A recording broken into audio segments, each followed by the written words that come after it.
is 7:30 p.m. Roll call, please. Director Decker, Here. Director Slater Carter, Present. Director Young, Present.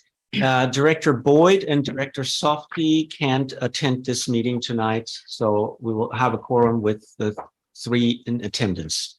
We have we have a quorum. And now we are moving on to the president's statement. Okay, just Where's he going? Whoops. there. Oh, Someone down there? I don't see anybody. Oh, somebody. Oh, Who is that? someone with a mask. He might be a worker. There was a bunch of contractors sitting out Right. there talking. Right. Well, I will get on. Clemens doesn't need to hear my He's coming president's back anyway. statement. Jeremy Youngrice from the attorney for Sam sent me a note about the PFAs. The federal government has been doing a rulemaking to remove 6 of the somewhat like 10,000 PFAs from our water supply, and they want to do it at the sewer level. My guess is they may bring it up to the water supply level too. It's hard to tell. PFAs, PFOs, and those things are found in laundry detergents, stain proofing of carpets, and all kinds of various things that are used in the household. That's why they are looking at removing them from the waste stream. Now, it would make more sense to me to also remove them from the supply chain and not use them in the manufacture, but they didn't ask me. But the part that makes me bring this up is that we are looking at a 60% cost increase in operations and maintenance at sewer plants as a result of the forthcoming required PFA treatment. This is going to be nationwide about $3.8 billion a year by 2030. And this will be on top of the other sewer system maintenance and repair and labor and all the other issues that will be adding costs to it. So we can look at our sewer rates, particularly in older systems, doubling. Going up 100%. So I just wanted to make the Montara water and sanitary public aware of this. I think I'm going to keep mentioning it because when we have to do rate increases, we are told, oh, you've got too much labor, or, oh, reduce this, or, oh, change that, all these different things. And in fact, like many of the other cost increases for the utilities, the cost increases come from the regulators imposing safety and quality of life and other very thoughtful requirements on the folks who pay the bills. And so it's a good thing we put in the annual fee, so we can be taking care of our pipelines and water stuff and all of that. We've been doing a good job. But this is something, again, that's coming from the federal and possibly the state. Thank you. And now oral comments other than those on the agenda. We have someone outside. If I can ask you to come in, please, and make your public comment.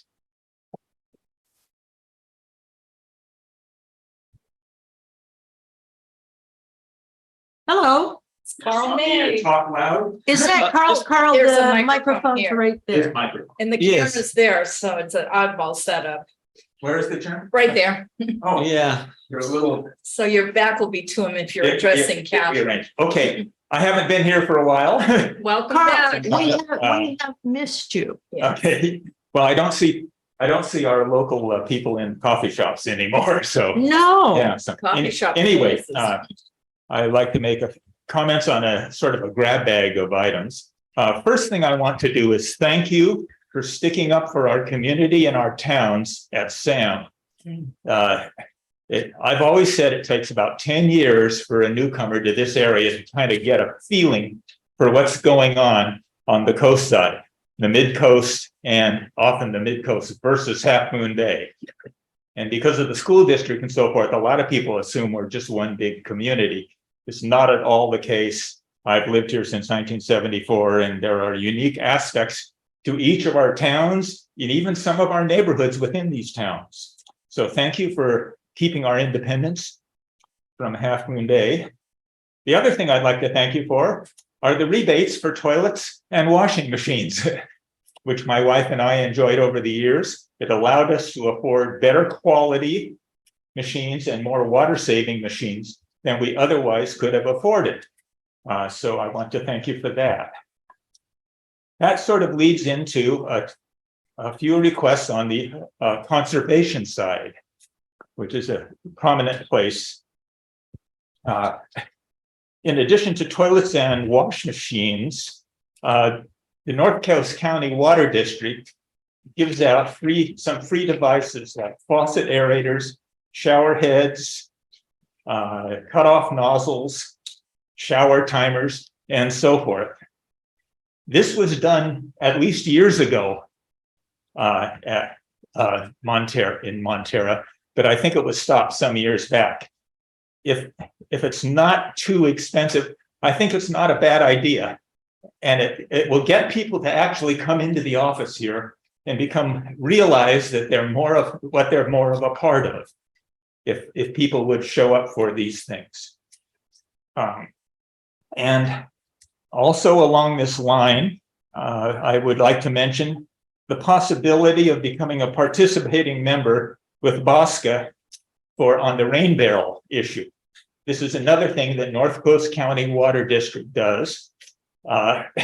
This is a rebate program, and anybody in San Mateo County can get rain barrel rebates. But participating agencies very often give like an additional $50 per rain barrel, maximum of 2 per residence and so forth. I think all the water issues we're dealing with recently, lots of water sometimes of the year, no water at all other times of the year, and so forth. This rain barrel thing is just one extra good way. And in addition to rain barrels, some of the, not at North Coast County Water District, but up in Northern California, are a bladder for rainwater runoff. And it's done the same way. It could very easily be put under somebody's deck or whatever. Some years ago, I went up to Northern California on a big water conference, and this was being suggested as a way of gathering rainwater and so forth for marijuana grows all over the place. Marijuana grows were taking way too much water out of local streams, and they were hurting the salmon reproduction and so forth. And so this was a suggestion that they could get these bladders, these big water storage bladders. I prefer the rain barrels, but that's just another thought along that line. Continuing on, is there any way that on your website or whatever, we could get the annual well or more frequent well level data? This is a. Are you talking about what the level of the water in there is, or the extraction that Water is used? production. I know, just to look at what the well levels are. Okay. I know there's some kind of periodic judgment, right, on your well levels. You go and you see how well the aquifers are doing or whatever. And since that's a big part of the water sources for the district, I think it'd be interesting, and especially over years, to be able to plot wet years, dry years, and so forth. and you can get a better understanding of sort of how our watersheds and so forth, what we actually can deal with. And I think it's a great advantage to be in charge of your own water supply in this state. So it's a wonderful thing, but that might be of some interest to the public, and also allow the public to understand some of water restrictions and so forth that are going on. Another thing Catherine was just mentioning is PFAs, and more places are looking at PFAs, and we all have them in our bodies. Everybody has PFAs in them, and these artificial chemicals. The research is just growing on the effects that they have on people. It's almost like Roundup. You know, for a long time, I thought no big deal. It goes away after a few weeks or whatever. Slowly but surely, the information is building on the negative effects of Roundup on person's health. And the PFAs, this is also going on.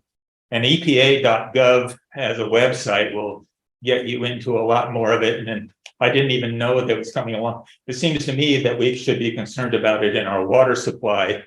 I doubt that it'll be a problem Not in here. this water district, but it would be nice to have that in the annual water quality reports. PFAS level. There are thousands of these things, but there's like a big 10 of them or something that can be tested for. There's the big 6, and yeah, yeah. I was shocked when I read 10,000, and I went, is that really the number? Yeah. But apparently, And most of them, the effects of them are completely unknown. These are artificial chemicals that are created, and nobody does any research before they allow these things to get out in public. They're used in firefighting, for examples, all sorts of things. Was it that fire retardant spray that they Yeah, drop sometimes? it's another subject, but fire retardants are a total waste of time. If you look at the Forest Service employees for environmental ethics, there's no data whatsoever to show that those red fire retardants or whatever are one bit better than dropping water. Finally,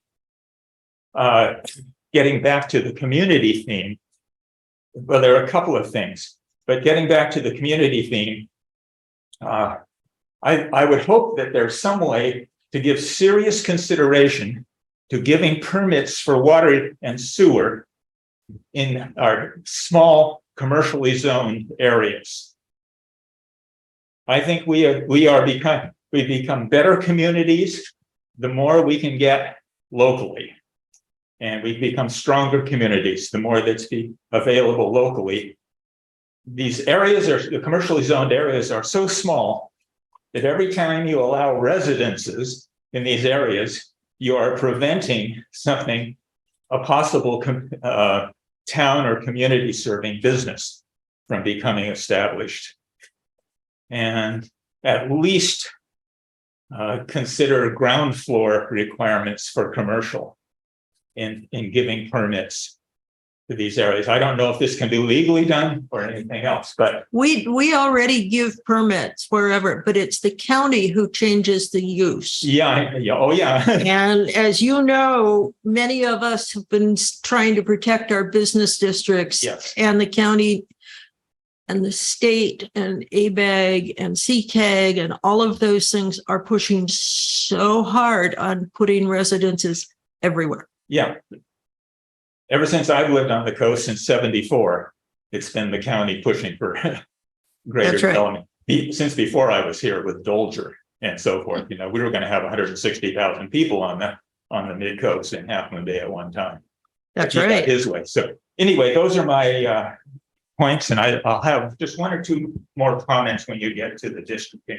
Oh, good. Carl, Yeah. I don't know if it's what you were asking for, but on the consent agenda, item 7 is the monthly water production report. Uh-huh. It might be what you're asking. I don't know. No, because it What's doesn't water show the quality? water. It shows the doesn't show the water. That's production. It He doesn't wants the show graph.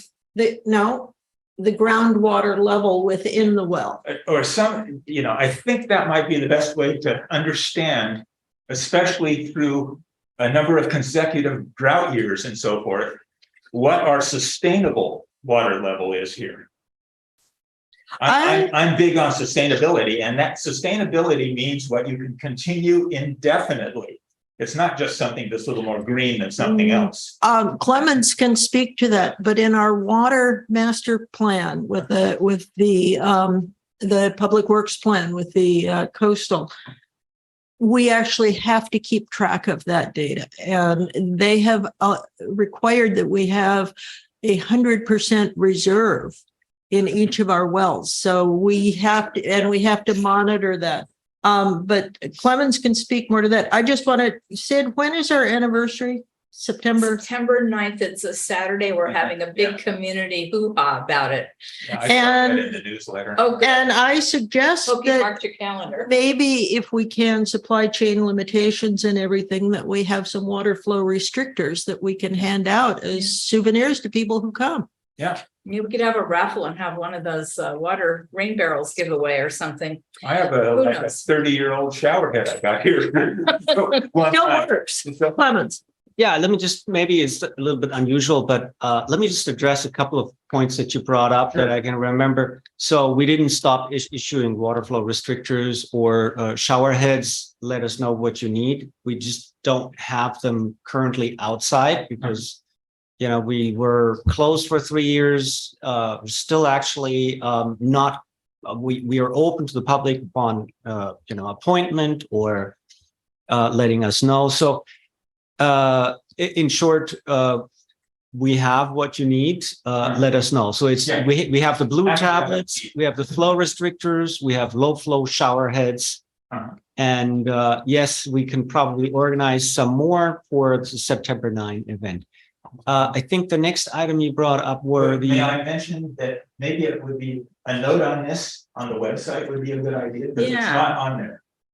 Yes, I have to actually see, we have a water conservation site. It may be, okay, you're probably right. Toilet and the washing machine rebates. But yes, so these other devices. thank you. Good idea. We should probably put it up then. If you couldn't find it, that's an indicator that it's not where it's supposed to be or not there.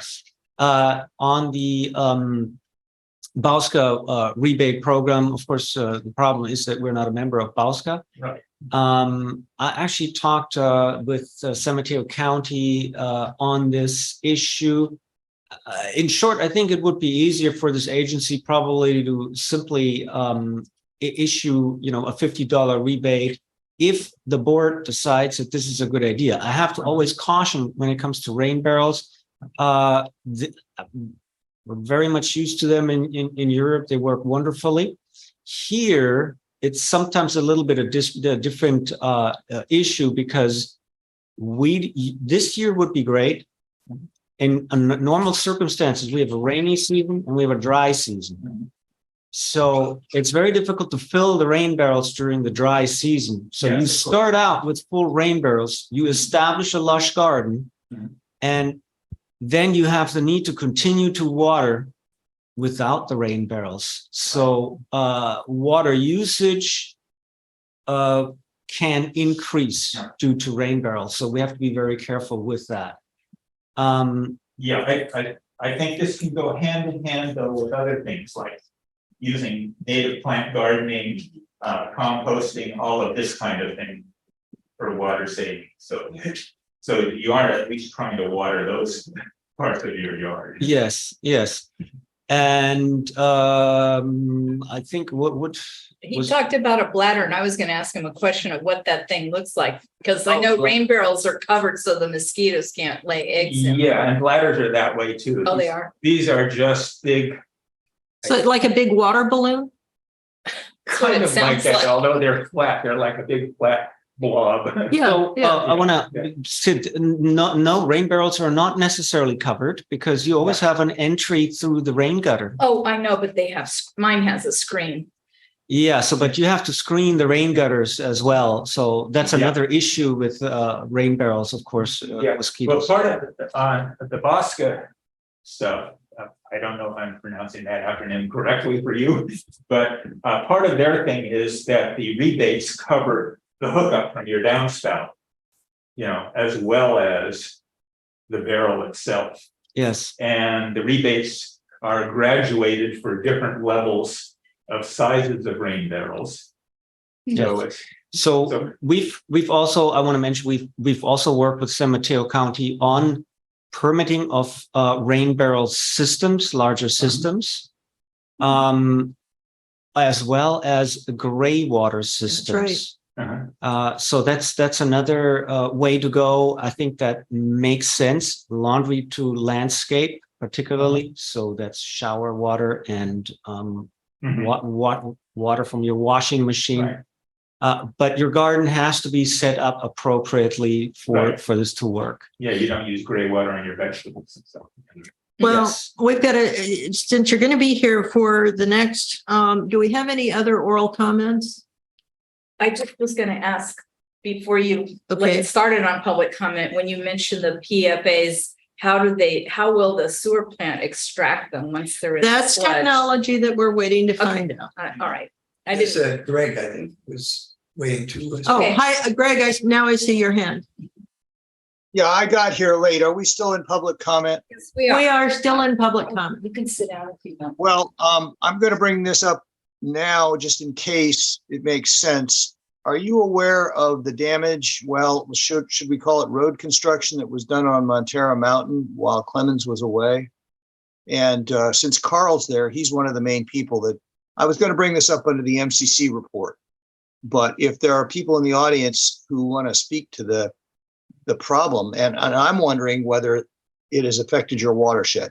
What people are concerned about is that they've done a job that might cause erosion and other problems. So has anybody brought that up yet? And would you rather I talk about that under the MCC report, or is this I something we would should discuss? prefer, frankly, that you give us a summary right now and detail at the MCC report, because some people might not want to stay until the MCC report. Well, the summary could be given by Carl May, but people are, I'll use the word incensed, that they graded about a 20-foot, sometimes even wider swath up the mountain, knocking out a bunch of vegetation and some of the rock in order to repair the road for emergency access. They had a valid reason to do it in early June. And their concern is it's been done very badly, in addition to the harm to the vegetation, and that Carl in particular, I think, has stated that they're going to cause more erosion with what they've done. And I'm worried that it's going to affect your watershed, or our watershed. So I don't know if Clemens is aware of this. I don't know if the district is prepared to look into this. The MCC is conducting a investigation or report, gathering the feedback we have. We haven't gotten any major place just yet, but it happened, and you can go up and see it for yourself. Thank you. Good. Any other public comment? Sid? This might just be for Clemens, but the former coastside.net, which is Cruise.io now, they're looking for a house or somebody who has a good broad view of a community to put a tower up or some kind of device up. Because I know certain people in Montara cannot get coastside.net, even though they're the most reliable provider. Even though they're not fast, they're reliable. Whenever some people on Nextdoor always say, oh, I use them for my backup.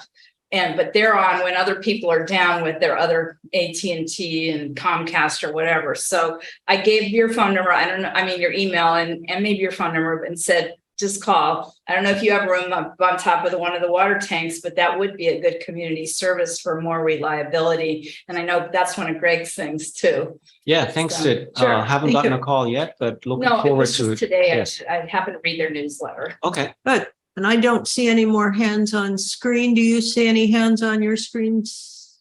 Nope. I don't see anyone waving. Okay, we will move on from oral comments to the public hearing, which is review and possible action concerning transition from at-large to by-division-based elections.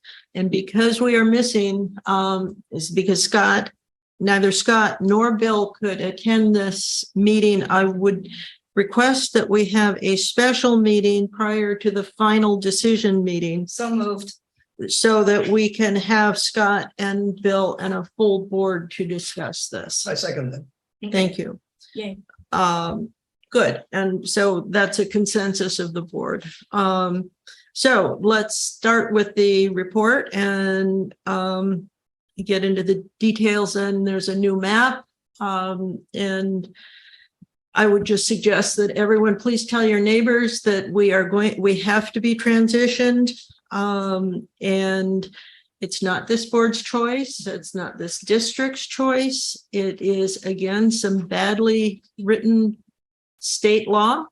And so we have to comply.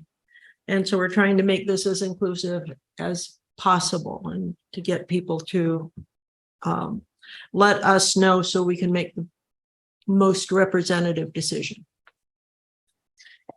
Thanks for the introduction, Catherine. I'm just going to hand it over to Elizabeth. I don't have anything else to add to you, what you stated, Catherine. So, Great. yeah, go ahead, Elizabeth. Wonderful. So I'm pulling up the presentation now. I'm also joined by my colleague, Jacob. He is our Chief Technology Officer. So if we do have any technical questions tonight, he's here to help. But let me go ahead. Let me interrupt. Is there a website where people can see the maps on a larger screen than if they're watching, or they can maneuver them themselves? Do we have them on our website? Yes, At MWS. our website under latest news. Yeah, should be pretty easy to find. So if anybody wants to see the latest maps on their own machine, please. What's the date of the latest maps? They're hard to see. They're really hard to see. Yeah. And I thought we were told at this meeting, we get updated maps that were easier to see with the streets. No. So I'll go through the streets where we can zoom into it. And at the end of everything, we'll be live drawing as well to get to a map that is more preferable. And that way we'll be using Maptitude. So I'll be zooming in on the streets as well. So let me go ahead and get started unless you guys have any other comments. Great. Okay, so we're going to start out like last time where we'll just skim over the traditional districting principles that are guiding this process, briefly talk about the COI testimony. You did ask for data last time, so I'm including renter and income levels, and then we'll go over the previous maps. But the new map, Map D, was created with staff. So I was on a call with Clemens and Christine to create this new map that really tries to keep together neighborhoods and bring together populations in a way that makes sense. And then we'll go over next steps. And then at the end of it, hopefully we can start drawing a map that best suits the district. So these are the traditional districting principles that we use. Each district has to be relatively equal in size. So we're looking at the US Census population data to determine that. Then each district has to be contiguous. So you just think of it as it's one whole piece, and we're not going from one part of the district to another and calling that one district. Then we want to maintain communities of interest. So this is where community input is really important.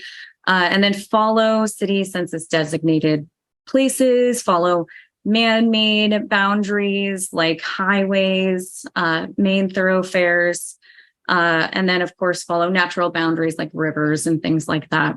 And then keep districts compact. So essentially that just means that we're making more circles and squares and avoiding those funny looking shapes.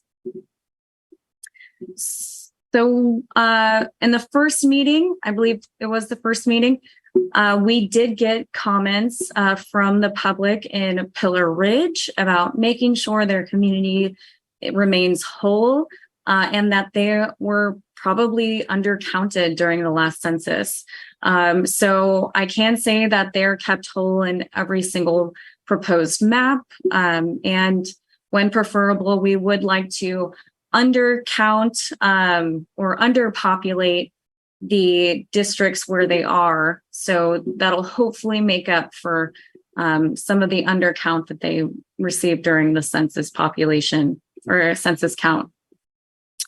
Hopping into the American Community Survey data of renters, this is a heat map of the northernmost portion of the district. The next slide is the southernmost district. And I also sent Clemens these documents earlier today. So hopefully he can give it to you guys if he hasn't already at some point. Mostly we're looking at the deep green means there's more renters, and where there's little to no green it means that there's more homeowners. So really when we look at the map, we're getting more renters in the middle, more homeowners up here. And then the southern portion, a lot of homeowners in like the Seal Cove area. Excuse me, are we able to see something here? Can you not? I was missing it. Let me, maybe it's my, You guys can see my screen, right? Yes, we can. Yes. Okay. Well, we can on this screen. It's on Can Zoom. folks see it only if you're on Zoom? Yeah, this is what Greg should see right here. Right. What you're seeing. I can see it. Great. Okay, so I'm going to continue if that's okay. It's Great. So the Uh, light green is homeowners and the dark green is tenants. Correct, in a way. So this is a heat map. It tells us when things are hotter, when there's more concentration of renters, it's going to be a darker green. When there's little to no renters, meaning there's more homeowners, then it's going to be light green for less renters. So you can look at it as a converse relationship. Can you go back to the previous screen? One, Yeah. please. Can you wait before you go back? That area at the bottom there, that's the Air Force Station. Are you telling me there's renters there? That is what the data says, but I also want to, this is an aggregate data set from the American Community Survey that, and maybe Jacob can explain this a little bit better than I can, but my understanding is that they actually base it off of group or census block groups. So when they de-aggregate it into census blocks, it doesn't necessarily always translate as well as census groups. But I wanted to bring it down to a block level so you can see more contrast. Okay, go back to the other map for Jim. Well, and I just have a small correction to make. The Air Force Base, I doubt if anybody, we all are owners there, but I doubt if the tenants are any greater owners than the rest of the population in the US. So they're tenants. But our district, that's in our service area, but not within our district. It's within our boundaries. election. It is within. It is within our election now. absolutely. Okay. So, yeah, those are probably all just the folks who are serving there. Can you on the previous one? Can you give us some signposts, like where is Fourth Street, Main Street, and 4th Street, George, for example? I have no idea how this map breaks out. Yeah. And let me get you a map of this with street names. Normally we don't give heat maps with street names just because it's all an estimate. And it's going to get very messy with names. But and I can also show you on Maptitude because I have it up with all of the data sets, and I can do that at the end of this presentation. Great. Okay, so that is renters. Again, you can see, and I encourage you to look at this as a theme, and it's not exact, it's an estimate. But this does give us a good idea of where renters are and where homeowners are. So here's the median income levels. And again, this should be on the website. So you could download the presentation and see those numbers a little bit better. But the more red the color is, then the higher the income level. So you can see this is about $182,000 for a median income level. And then in the neighborhood over here, the average is about 60K. So And then- Catherine, it looks like you skew that map there, that last map. I'm just kidding. This was very difficult to put together. So I'm just like, oh no, did I do something wrong? This is fun. Here in Midtown too, so I don't envy her. So, and then here is the southern portion of the district. So again, around Seal Cove, on the higher end. And then when we get more into Pillar Ridge, I think this is what you would expect, not nearly as much as the more northern portion.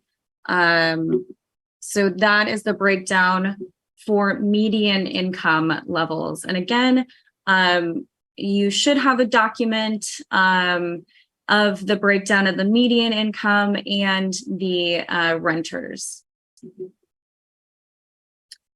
So now let's get into. I didn't get one. Sorry, She what- said that we should have that. Did you send it to us or it's just posted? This was received today, so the presentation is made, so everybody receives it right now, and And it will be posted. it can be posted, Okay. yes. I It will be, just it didn't will see be it. put in the minutes.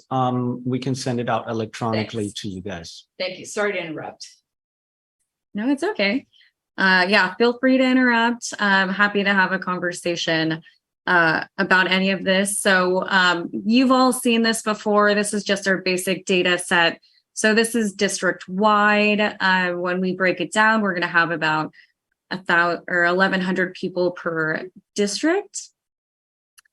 Last time we went over draft maps A, B, and C. And it was very clear that B was not a good map. And all of the input about that was extremely helpful. We got an idea of what you were not looking for. So we tried to make a new map that is more walkable, a new map that keeps together neighborhoods. So let's go over draft maps A, B, and C real fast, and then we'll go over D, which is the new map. So this is draft map A. Total deviation, remember we want to keep the deviation under 10%. It meets that requirement. So total deviation is at 6.3%. Draft map B, you can tell that it was just too large here. It split up neighborhoods. You know, probably will not be considering this map. Draft map D or draft map C really tried to have a low deviation to make the district more equal, and tried to have two separate coastal communities as well. You can see the total deviation is 1.7%. And then this is draft map D. So as I mentioned earlier, Clemens, Christine, and I jumped on a call to create a draft map that really reflected the last meeting. So we tried to make it walkable, tried to keep together neighborhoods. And you'll see, and I can bring up the URL links. We really did try to keep together the neighborhood up here. We're very conscious of Seal Cove and making sure that these communities were grouped with communities that made sense. Total deviation, 3.1%. So we're well under that 10% maximum. And then we don't have to discuss this now, but I do need to mention that sequencing will be something that the board needs to tackle once the map is chosen. So sequencing is essentially picking the numbers for each district and when each district will start their districted phase. So there are two elections or 2 seats up for election in 2024. And then there are 3 seats up for election in 2026. So the board needs to decide when the first 2 seats are up and when the next 3 seats are up in 2026.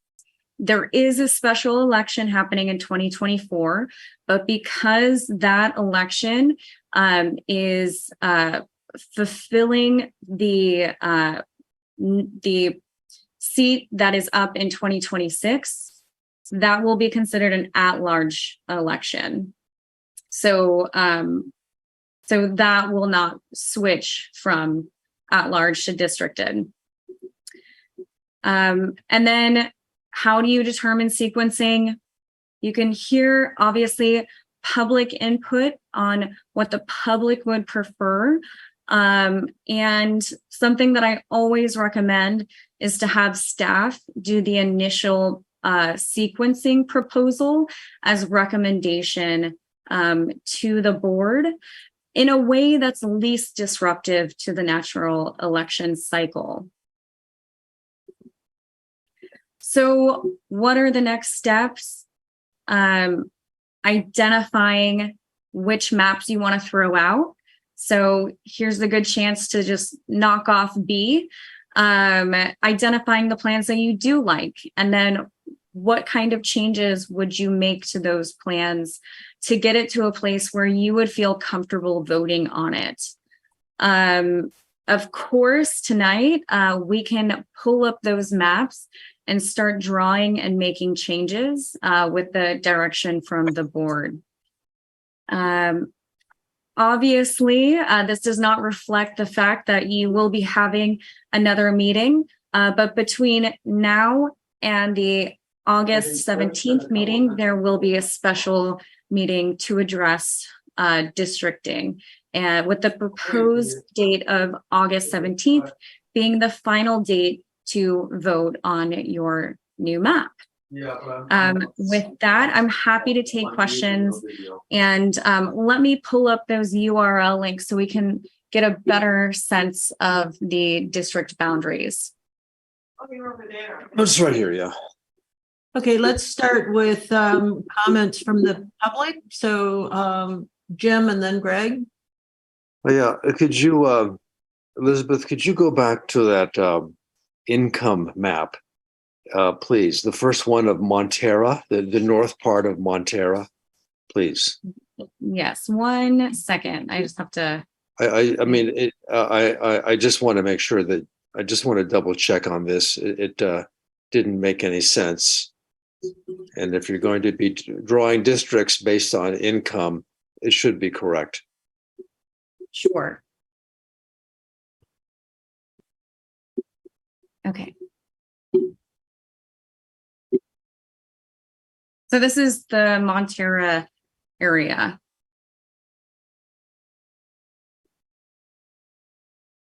So it shows the northern, I mean, I'm not insulted in any way, but it shows the northern part of Montara as having a low income, like 26,000, as opposed to the higher incomes in the red.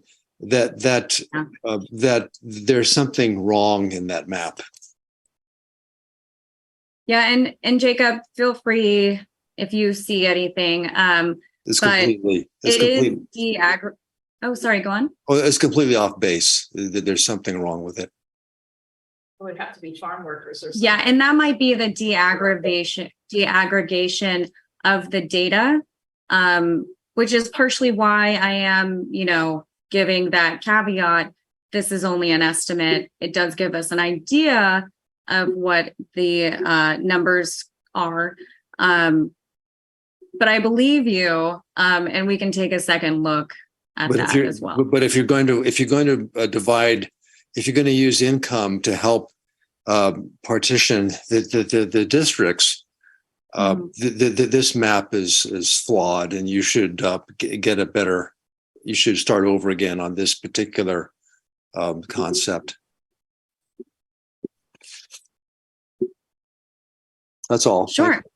Yep, Okay, yep, Greg? yep. And we haven't based any of the maps off of this. It was just requested at the last meeting. Thank you. Greg? Well, I was also surprised, but pleased to find myself in the poorest group. If that were true, then I would question the equity of the division of map D, because it gives the voting age population in District 2 so little representation. My main comment is a question as well as a comment. These maps, and I understand the logic behind map D, on the surface it looks better to me, but the deviation you're measuring is based on population. And I've been looking at the agenda packet. The voting age population has a huge variance. In District 5, there's 594 people. District 2 has 1,119, almost twice as many people. So the variance, if you measure it based on the voting age population, gives disproportionate representation to District 5 by a huge amount. And I guess my question is, are we mandated to use the total population, or does it make more sense to use the voting age, especially because if we're going to elect a member of the council, they're going to have to be of voting age, as I understand it. And my concern, as I think others have mentioned, it's hard enough to attract people to work for free, but to drag people out of a population that's that small, is going to be a problem. So my concern would be, let's work on the total voting age population deviation instead of the general, but I don't know what the law says. So that's the end of my question and comments. Yes, and if it's okay for me to address that. This has been a question addressed by the Supreme Court. So you're definitely not the first person to ask that question. And the Supreme Court struck it down, saying we absolutely have to use total census population to balance the districts. So we can't base equal population on citizen voting age population. It has to be total population.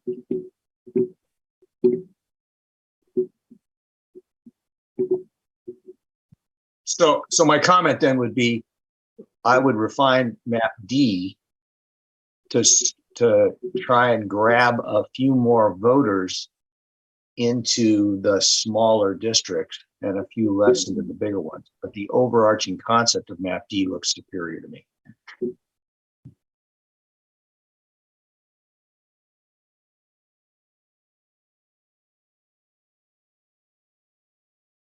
I will say that if you look at the maps that are being shown, if you go scroll down, you can see the street names on them. So they are there.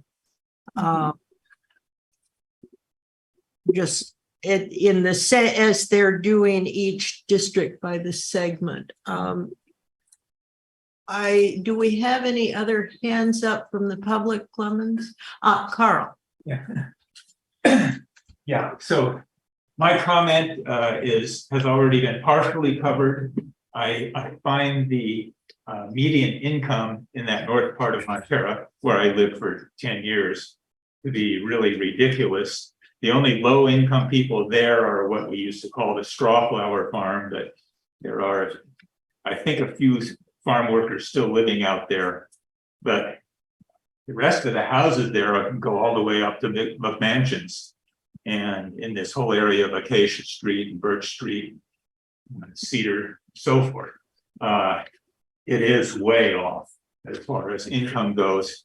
And as a matter of fact, the median income there is stated to be 1/3 of what it is at Pillar Ridge, the trailer park, essentially. And that the median income there, you don't have to do anything but go to those two neighborhoods to know, that is way off. The median income in Pillar Ridge isn't 76,000 a year. There are all kinds of people living hand to mouth in Pillar Ridge, including a couple of my friends. The other thing that is on my mind, and it's, believe me, I wouldn't want to make 5 districts out of our district here. This is a ridiculous exercise that's being forced on us, by the law. We agree. Yeah, but I know you agree. But as far as neighborhoods go, my neighborhood in Moss Beach, across the road over here, in the northern part of Moss Beach, on what we'll call the east side of the highway, has been more and more coalescing over the last 20 years as a distinct neighborhood. And as near as I can tell from these faded little maps and stuff like that, it's divided. So people on Buena Vista Street and on up are in a different district than those of us who live on like Sierra and Kelmore and so forth there. So this is a distinct neighborhood. It's being brought together even more so by the threat to our neighborhood from the Cypress Point development. And we're now to the point where a couple of people in the neighborhood are actually organizing a neighborhood association and so forth for that neighborhood. So there's a common feeling and interest.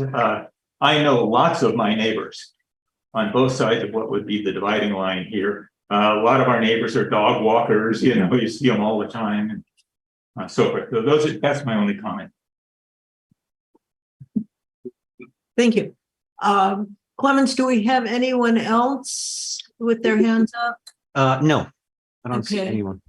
Well, let's bring it I have a very simple back to question. the board. Peter. I can't find myself in any district on the maps that I saw for Plan D. I'm living on Audubon Avenue between 7th and 8th, and I'm just outside of the district that is colored. So which district am I in on Audubon Avenue between 7th and 8th? So I actually shouldn't hear where you guys live. We don't we want to be essentially colorblind to where the incumbents live. I do recommend that you talk with Clemens to pinpoint where you live. However, let me just pinpoint, or I'm going to pull up the map to show everyone how they can look up addresses on here. So I'm going to share my screen. I would just like to say that you did promise us maps that you could see the street names, and we don't have it here. I can see them on disagree, my Sid. alert. I mean, first of all, the maps that are posted online, you can zoom in and you can see street names. But right here, you can't. On these maps that you're showing right now on the screen. I see the street names. 4th Right Street, here on this 5th page. Street, Okay. 5th Street, Birch I Street. can see them on my screen.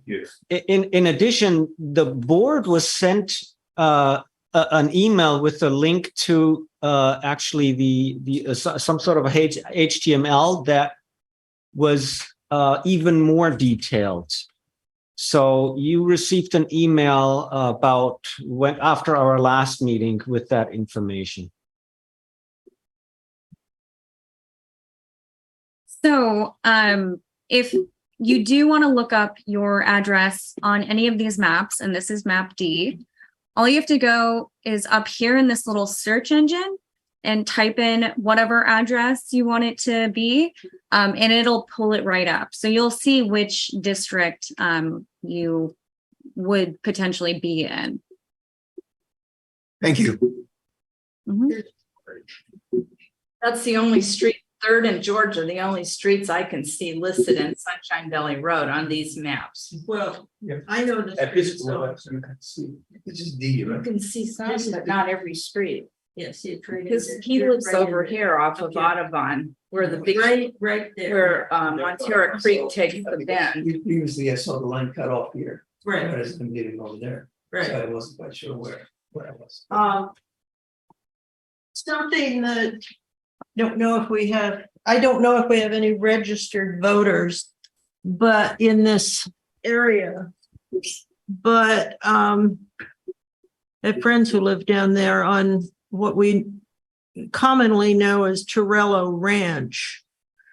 And it's not in any voting district. And I don't know that there are very many voters down there. Where is it?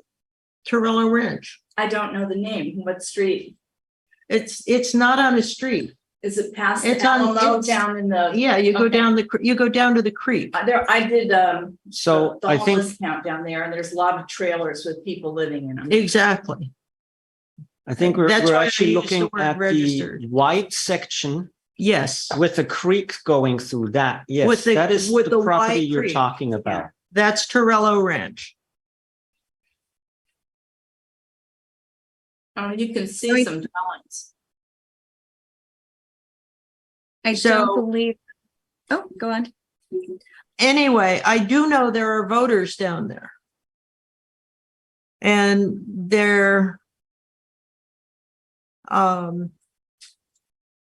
yeah, And they might change the ethnicity of the population too. I think they're agricultural workers. no, there's also artists. Oh, It's a big okay. artist community. Okay. So I believe this may be outside of our district. Is this, Is it in CCWD? No. yeah, that's the property we're talking about. Oh, I see. Yeah, it kind of wraps around the El Granada there. I see. Rancho Corral de Tierra. Right. But they did capture Ember Ridge and what's the one that comes down out of But anyway, so that's pretty much my only comment. This is a difficult one to do. And again, looking at District 3, it's an interesting mix because you've got some very large lots, and then you've got the fringes of various neighborhoods that are along the perimeter. You can see the part of just above Sierra Street where you live, Carl. That's in District 3. Yeah, then Lincoln and the ones beyond that, like he said, Buena Vista, they're in or the ones in 4 are below that. Right. And it kind of even comes in and cuts up a neighborhood in Moss Beach. Yeah. I Also, realize how tough it's going to be to get the types of neighborhoods consolidated, but I'd like to see some more work done on 5. I think it's a major improvement on map number 5 or District District D. 5. District D. No, map D, draft D. 5 is a district. Gotcha. Thank you, Sid. I needed to be corrected on camera every single time you do that. I appreciate it. Good. So I do believe maybe working with Clemens, we can figure out how we can do that. I am not going to ask this 3-member board to make any eliminations or inclusions, because I do think it's very important that Scott and Bill are here to be part of that decision. I know it's going to make a crunch, for August 17th. And so I'm sorry about that, but So if there is a chance to, and I think we have tonight, the chance to actually experience what it is working with this program and how to shape these districts, I strongly recommend that you go through the experience because, wherever you make changes, you have to make a second change somewhere else to, offset that one. So that's why I think playing around a little bit with this program when we have a chance to do so tonight, I think we should try just at least understanding how this works is going to be of advantage. I control. So put your hand down. I very much echo what Clemens just said. A lot of the concerns I've heard is in regard to, certain neighborhoods aren't together. Why are things the way they are? And a lot of that can be explained by just looking at the census blocks that we're essentially like forced to use, because that's the census blocks given to us by the Census Bureau. And when we're told that we have to use census data to balance the districts, the census data isn't just population, it's also geographic population. So it's the geography that they give us that we have to use. What I hear you So- saying is the census blocks are creating some of these divisions. Yes. Yeah, unfortunately. And believe me, I wish that we didn't have to do that. Because keeping together neighborhoods is such a critical part in districting. But the number one criteria is, making sure districts are kept together using census data population, and that includes census blocks. Okay, Sid? Okay, Elizabeth, I thought I heard you say at one of the meetings that we could also use geographical boundaries like Montara Creek, for instance. If you look on map or District 3 and 4, which is what Carl's talking about, and 2, it kind of zigs and zags, but if you were to just move one of the districts, either 2 or I don't know what, to go along that blue line, which is the creek, then you would encompass a lot of houses that are on one side of the creek and leave the Moss Beach side, move it up to where the Montara Creek goes. And that would not cut out Moss Beach into 2 different districts of District 4. I mean, part of it's Montara, what you have here, number 3. So I don't know. Can you not do that? I don't know if you know what I'm talking about, but the line runs basically up Audubon past the horse pasture, and it's pretty much open space. There's a few houses on a street called Afar Way, but that's on the other side of the creek.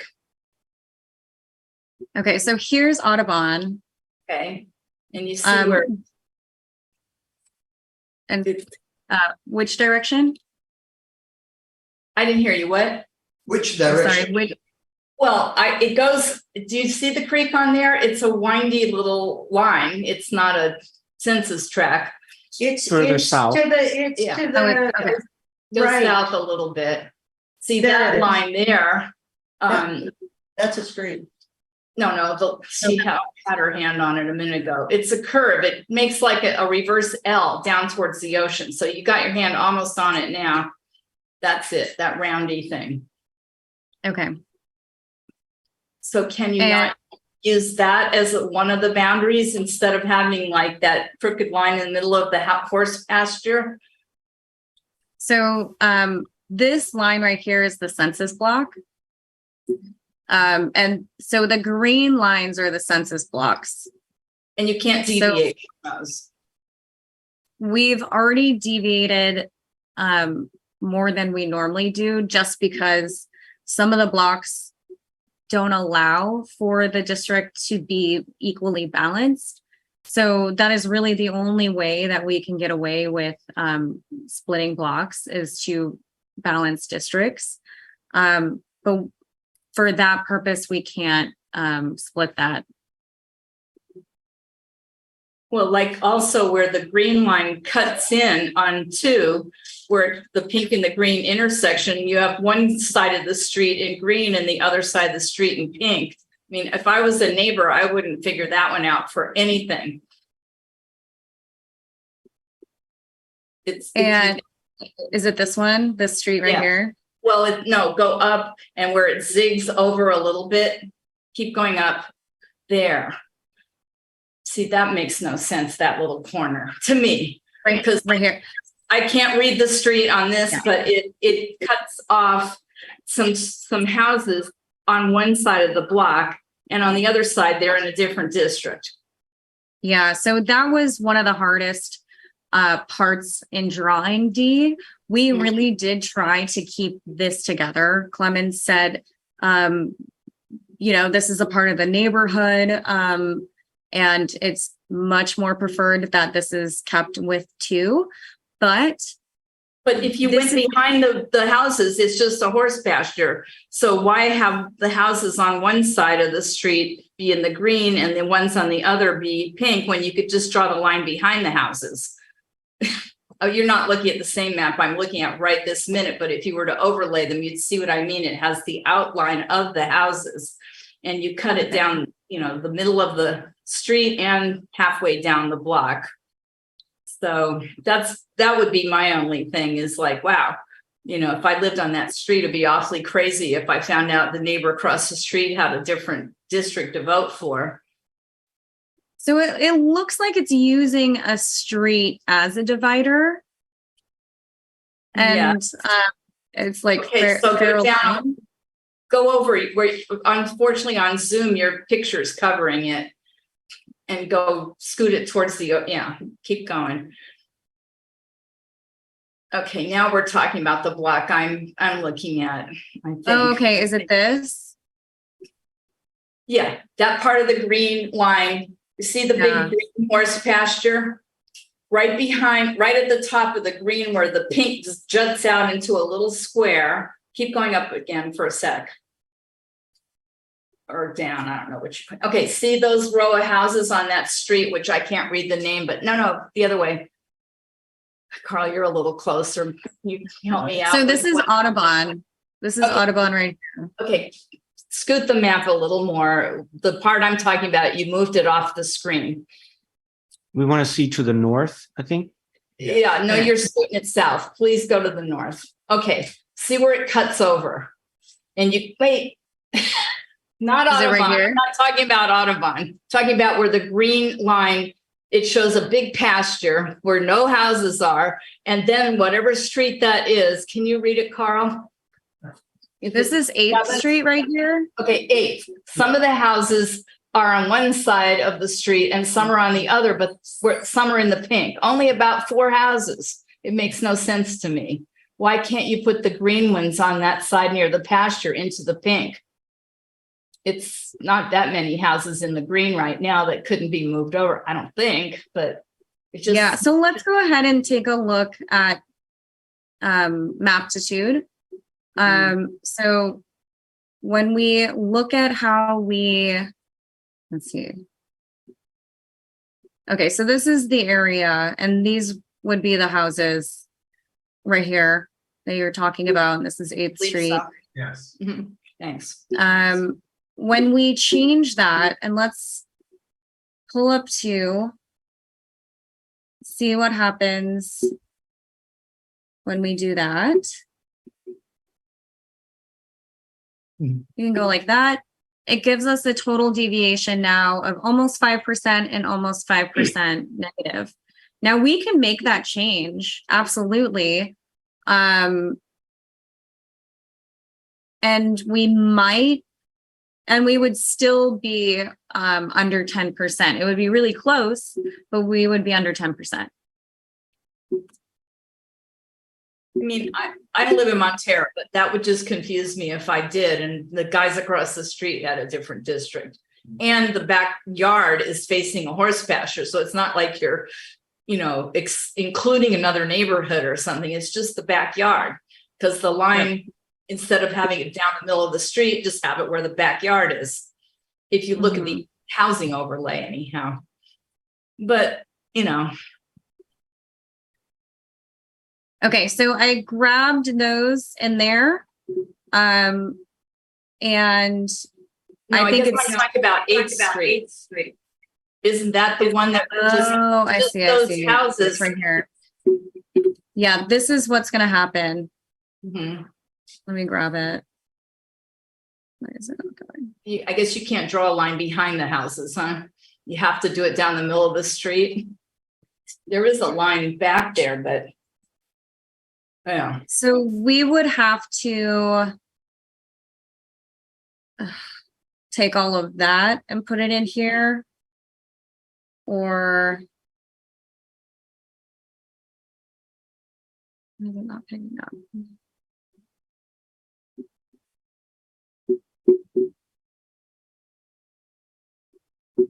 Of course, it's not working right now.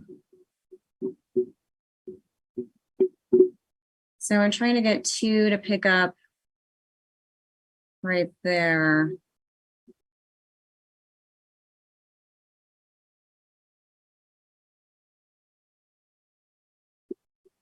Jacob, do you think you can help me? Yeah, let me take that really quickly for just a second here. Oh, there you go. But I'm trying to get 2 to pick that up. Okay. Target 2, source 3. Yeah, so the trick is that the boundary line is not actually following the census line at current. Okay, so that was a block that we had to split. That was a split in order block, to yeah. make things balanced. So we can try splitting it in a different way, since we've already split that block. Is that right, Jacob? That is correct. We can move that split Okay. over by those four parcels. Looks like 5 parcels potentially, but that should be fine. And when we make that split, it will adjust your numbers slightly, but you should still be within the range of balance for that. Great. Okay, so we are going to come back next time with a map that changes that split, so it can follow east, or it can follow 8th Street all the way to Audubon and then down Audubon. To me, that sounds good, but Peter, you live Right. over that way. Do you think that makes more sense? I'm not that strong. I don't really care much about that redistricting line. If I'm in another zone, so be it. Oh, I mean, like if you were I a don't- neighbor and you talking to your neighbor and said, "Oh yeah, I'm voting for so and so," they go, "Well, I don't even I get don't to think my vote." neighbor would be too worried. No. I'm just curious. So So if- in my neighborhood, we do talk about it, and like, okay, how come I can't vote for Harvard? My District? neighbors are older and are retired and are not that politically involved. So Yeah. who is going to be selected for which district is not that much of a bother to them. All right. So Elizabeth, if we now run down the line down Audubon and 8th Street, aren't we exactly then in the situation that we have essentially one side of the street on Audubon in one district and the other side of Audubon in the other district? And the same with 8th Street, meaning aren't we exactly cutting now the streets apart? So we would be taking this and putting it in, probably going down here Oh, I and see. using Audubon as a divider. So is And- that okay with you guys? I mean, Audubon at that section is, well, it's not really a paper street, but it's up in the far away development. Yeah. And so again, I'm wondering if this is not cutting up just other people apart. Yep. I want to add that you'll get some right now, with the way our general election is,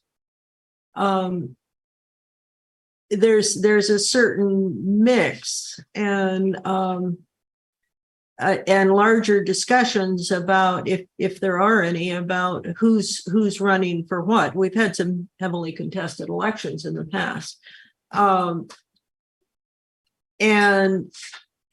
I'm thinking that to have candidates go into several communities or several neighborhoods, just it helps keep information flowing for people.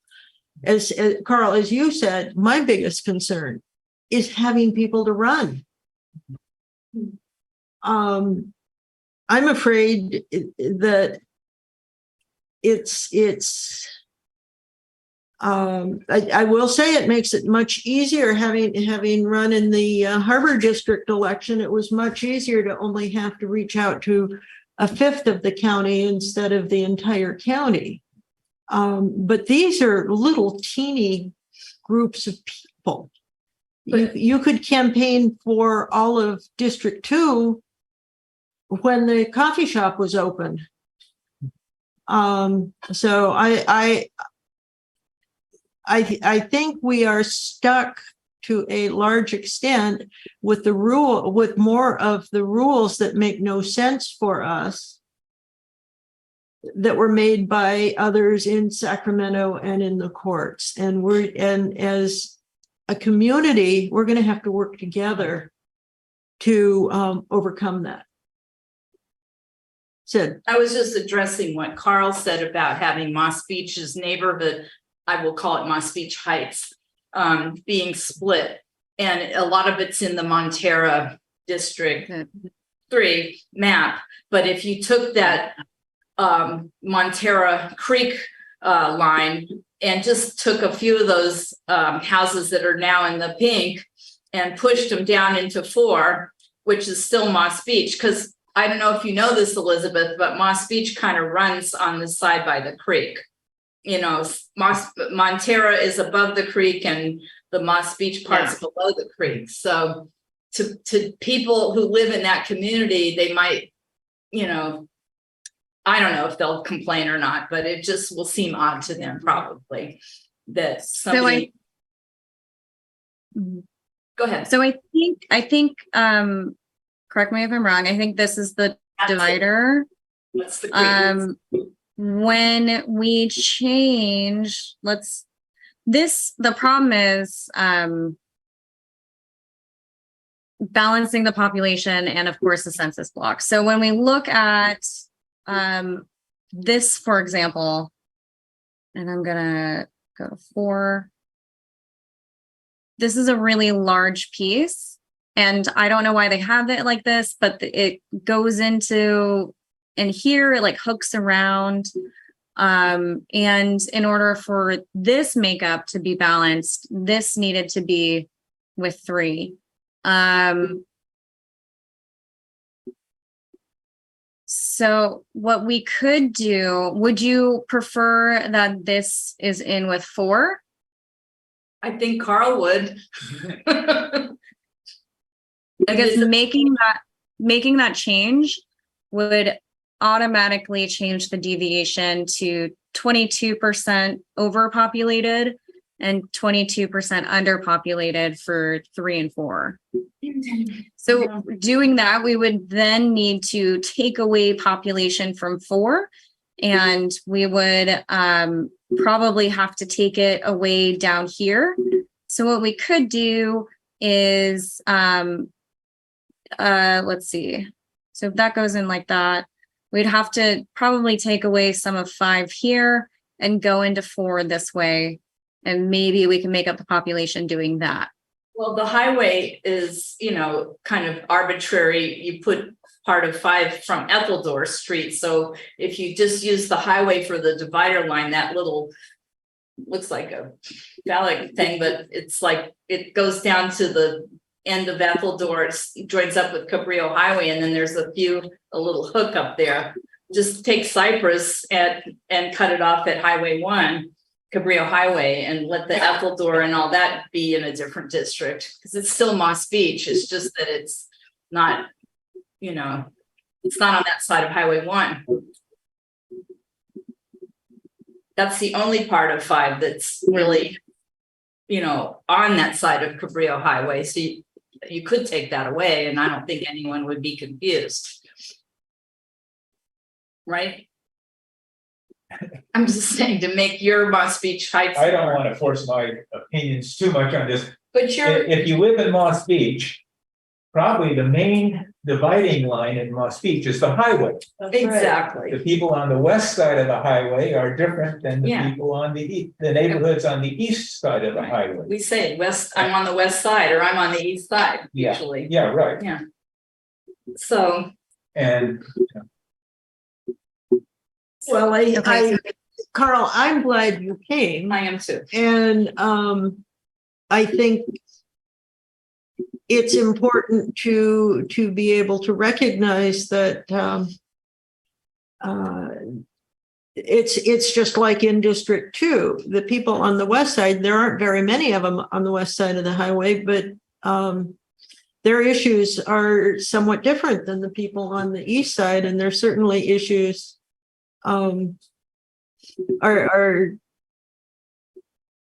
particularly some of these things relate more to issues with water, others relate more to issues with sewer. So Sid. So on the map that I'm looking at now, where 4 goes along and joins across with 5, you're using that creek, San Vicente Creek, until you get to Cypress. So I don't understand why you didn't use the Montara Creek over in that other section that divides Montara and Moss Beach. She's already said she's going to attempt that Yeah, change. no, I'm just saying. We have more of a meeting, and so I'd like to wrap this item up because we have So moved. the fiscal year. Well, actually, Sid, I'm not asking for a vote. Okay. I'm asking people to wrap up their comments. So let's go back to the public and see if this long discussion has brought up any other issues for Greg or Jim or Michelle, who doesn't live in our neighborhood, but anyway, she knows a lot of us. I actually do have a question. Please. I think the maps are really difficult for me as the press to work with. The streets have to be on the map, whether it's messy or not. People can blow it up and they can defrag it, but I'm looking at the Montara website right now with the maps, and it's just like big, colorful blobs.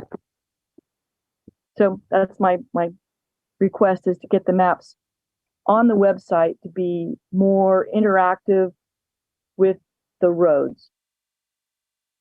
And are you looking at the URL link, or is it the PDF? I am looking at the PDF on the Montara website. There is no URL that I can see. That takes you to the website. What's on I'm looking at the review draft district election map post on Montara, and there's just a PDF between A, B, C, and D. D is up there, but the maps themselves are not interactive. So if there could be another link to something that's interactive, that would be awesome. Great. And Clemens, I recommend posting that on the website as well with the PDFs. Okay. Jim? Yeah, I think that I think that this is very complicated. There are small differences between water and sewer, as Catherine said, but really there are only all Pillar Ridge is a unique place. I think Moss Beach and Montara. I think Moss Beach may be a little different than Montara. From Montara, with Montara Creek, as Sid points out, but I think that Montara and Moss Beach are very similar. I think it would make this is extremely complicated. confusing. It would be confusing to government officials. I would suggest that you consider having Pillar Ridge as a separate district, or that area as a separate district, and then geographically divide the rest of Moss Beach and Montara up into the other 4 districts. The only way it's going to work if you do geographical divisions, which is what Sid is aiming at anyway, and that's the only thing that makes sense. To do to just sit down and geographically divide up the other 4 districts in Montara and Moss Beach. Thank you. Sid? Oh, just really quick. Carl's point, Jim, was that there's community of interest in Moss Beach Heights. And right now, the map that they're presenting as D has it separated into Montara, and another part of that same side of the highway is would be a different director, shall we say. And as you know, different directors have different points of view. So Really? and I'd like to say that some of them are in favor of the big 71 unit development. Oh, woohoo, we can sell more water. Or maybe we'll get somebody on the board that really wants it, but the people in that neighborhood don't want to be split up. And I would think that they would be more apt to vote for somebody that's opposing that giant development. But I'm just saying, if you split them up, then they have to have 2 directors to, speak their views to. So that's why I'm in favor of going along with the Montara Creek as the boundary line. And yeah, they may have to jigger it a little bit for the 6 houses that are on one side of Audubon, put the line in their backyard instead of on the middle of the street, but that's only a few houses. So Clemens, what is a summary of what we're going to be doing as a result of this discussion tonight? Well, I think Elizabeth has some information to make some of the changes to the draft map D. I think this is kind of the basis that we've been all working on right now. Yep. And I'm going to say again, the difficulty is balancing this all out as it is going to be required. Mhm. Then we are looking to schedule a special meeting to have one more workshop style setting as a public hearing, of course, before the August 17 meeting. So we're going to work on scheduling that probably at the beginning of August. And as soon as we have that draft map, Elizabeth, we are that's going to be another additional draft map that I suggest that we also post. And so I think we can also post the HTML links so that folks can zoom in better and play around with it. I think that's Christine, you have some more? Just a quick, sorry to interrupt. That's a good summary. We are required though to post those maps before the next meeting, but we do need a motion to close the public hearing. And then Do we have a motion? Yes. One motion. Do we have a second? Yes, but I had a question for Clemens. Can I ask it before? yeah, we can still talk after that. We just want to close the public testimony. In the public hearing. Okay. Yes. So all those in favor? Aye. Motion.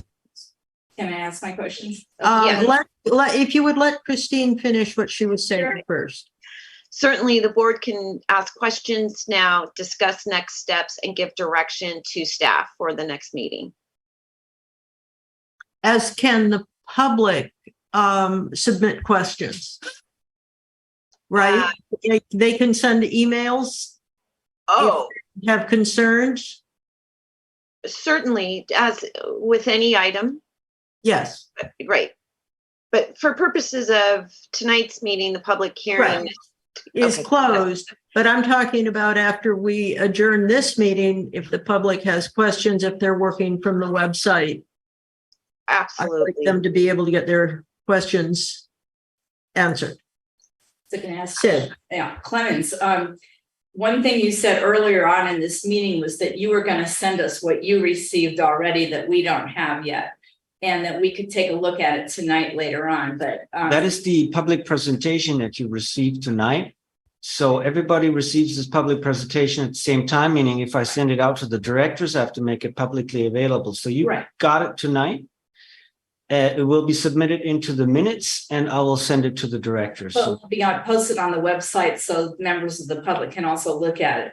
Look at the It newest will be in the maps. minute. It will be in the minutes. We cannot change a board packet after the fact. So it will be in the minutes. The board, the directors have it. If anyone needs to request it from me, I can send it out to anyone.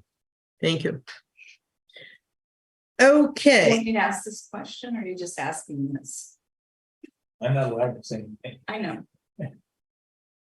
okay, let's move on then. Thank you. And to the consent agenda, there are 10 items. We need to approve the minutes for a regularly scheduled board meeting, June 1st, 2023. For the special board meeting of June 28th and the Personnel Committee meeting of May 26th, 2023. Approve financial statements for May 2023. Approve warrants for July 1, 2023. There is the SAM flow report, the monthly review of current investment portfolio, the connection permit applications received, the monthly water production report, the rain report, and the monthly solar energy report, and the monthly public agency retirement service report for April 2023. Peter, do you have any items you want removed? No, I don't. So Okay. I think that we approve the consent agenda. I think we need, We need need a a quorum. quorum. So- Until Let's Sid is back. Let's hold that and go to old business, which there is none. We will come back to approving this consent agenda and we can start on the review and possible action concerning the receipt of fiscal year 2020 and 2021 audit. Thanks, Catherine. So this, I'm going to point out, this is the 2021 audit, not the 21-22 audit. So we ran into a time delay here that was announced by our auditor.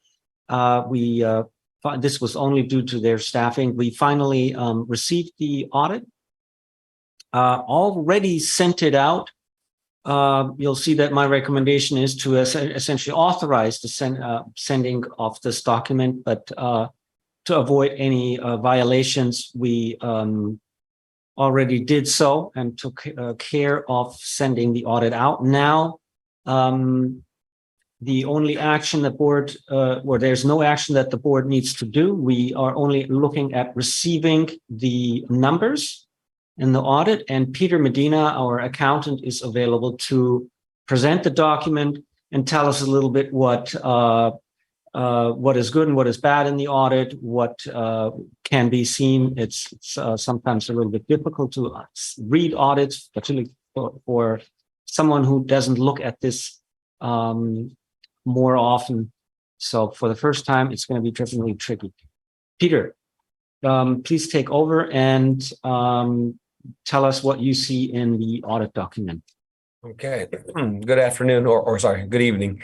I hope my internet connection, I'm not home, so every time I look at the video, it's a little bit slow, so please tell me if it's not adequate. But we met on June 28th to go over the draft that we had received.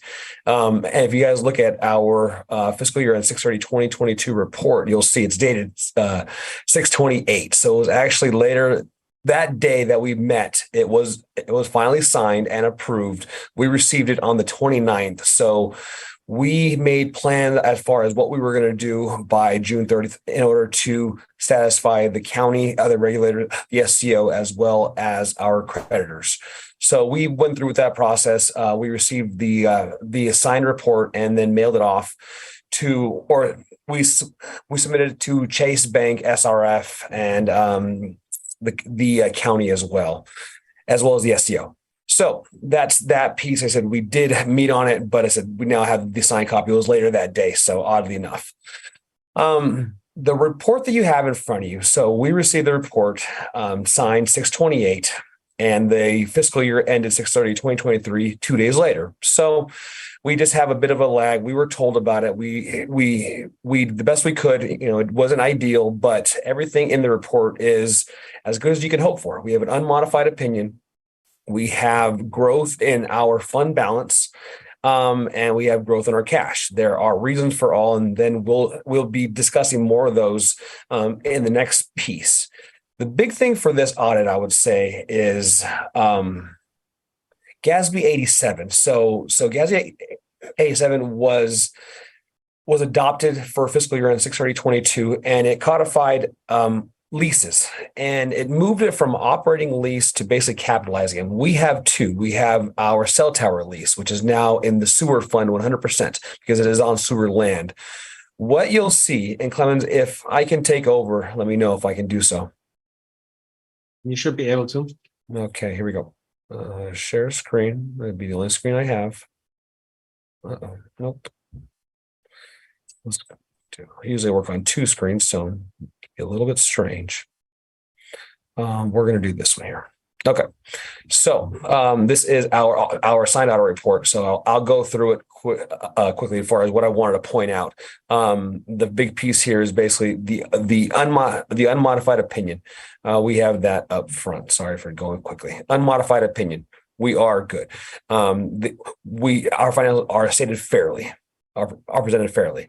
So all the pieces of it, if you have more questions or want to go in depth to anything, we can. But the one thing that is different this year is what I will show you here is GASB 87. What that does, leases receivable, 78,239 as the current asset. What this is the receivable that would be on the books if we did not look at our cell tower leases at operating leases. We've always recognized the revenue. What this new GASB is asking us to do is basically quantify what that future value is going to be and put it on the books. So this is the quantification of it based on these various worksheets that we worked through. I said we have two. We have Crown Castle, and here I'll show you quickly. Crown Castle, it expires in 2024, I believe here. And so that has a CPI of COLA, but not to exceed 7%, 2024 here. We also have American Tower, which is 3% and goes till 2026. So using these figures, they come up with a overall present value. And so we capture the receivable, short-term, long-term, but then we also capture the liability. So if case that money, so we basically gross up both and we're left with zero.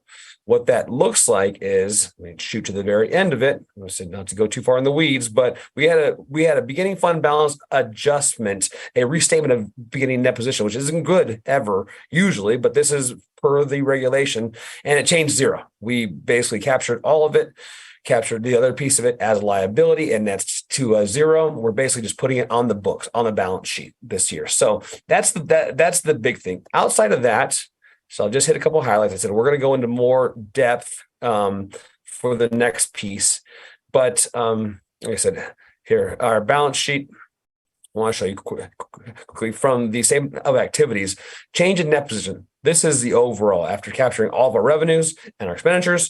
We have $3.2 million positive. Okay, what this doesn't capture is long-term items such as long-term debt as well as our CIP program. So we capitalized $1.7 million between, or 1.8 between water and sewer of assets that were expensed during the year and then capitalized. And then we paid down about $1.25 million of debt. those are the pieces that I find important. Overall cash increased from last year to this year by $1.4 million. And so there are a tremendous amount of factors as far as money in, money out. But in the end, $1.4 million increased over last year in terms of hard dollars in and hard dollars out. So like I said, these are the big pieces. Oh, one big thing, so to back up a little bit, far as we usually have a presentation by our auditors. That's not going to happen for this time around, but it's basically the understanding of what the roles are. So what I'm showing here, these financial statements, this is very important. These are our numbers. This is Montara Water Sanitary District. There could come a point down the road where we're asked to prepare this entire report. The financial statements, these as well as the footnotes, and the auditor is going to come in and basically look at it, look at the book, or if you guys have seen the audit reports in physical form, they're a book of sorts.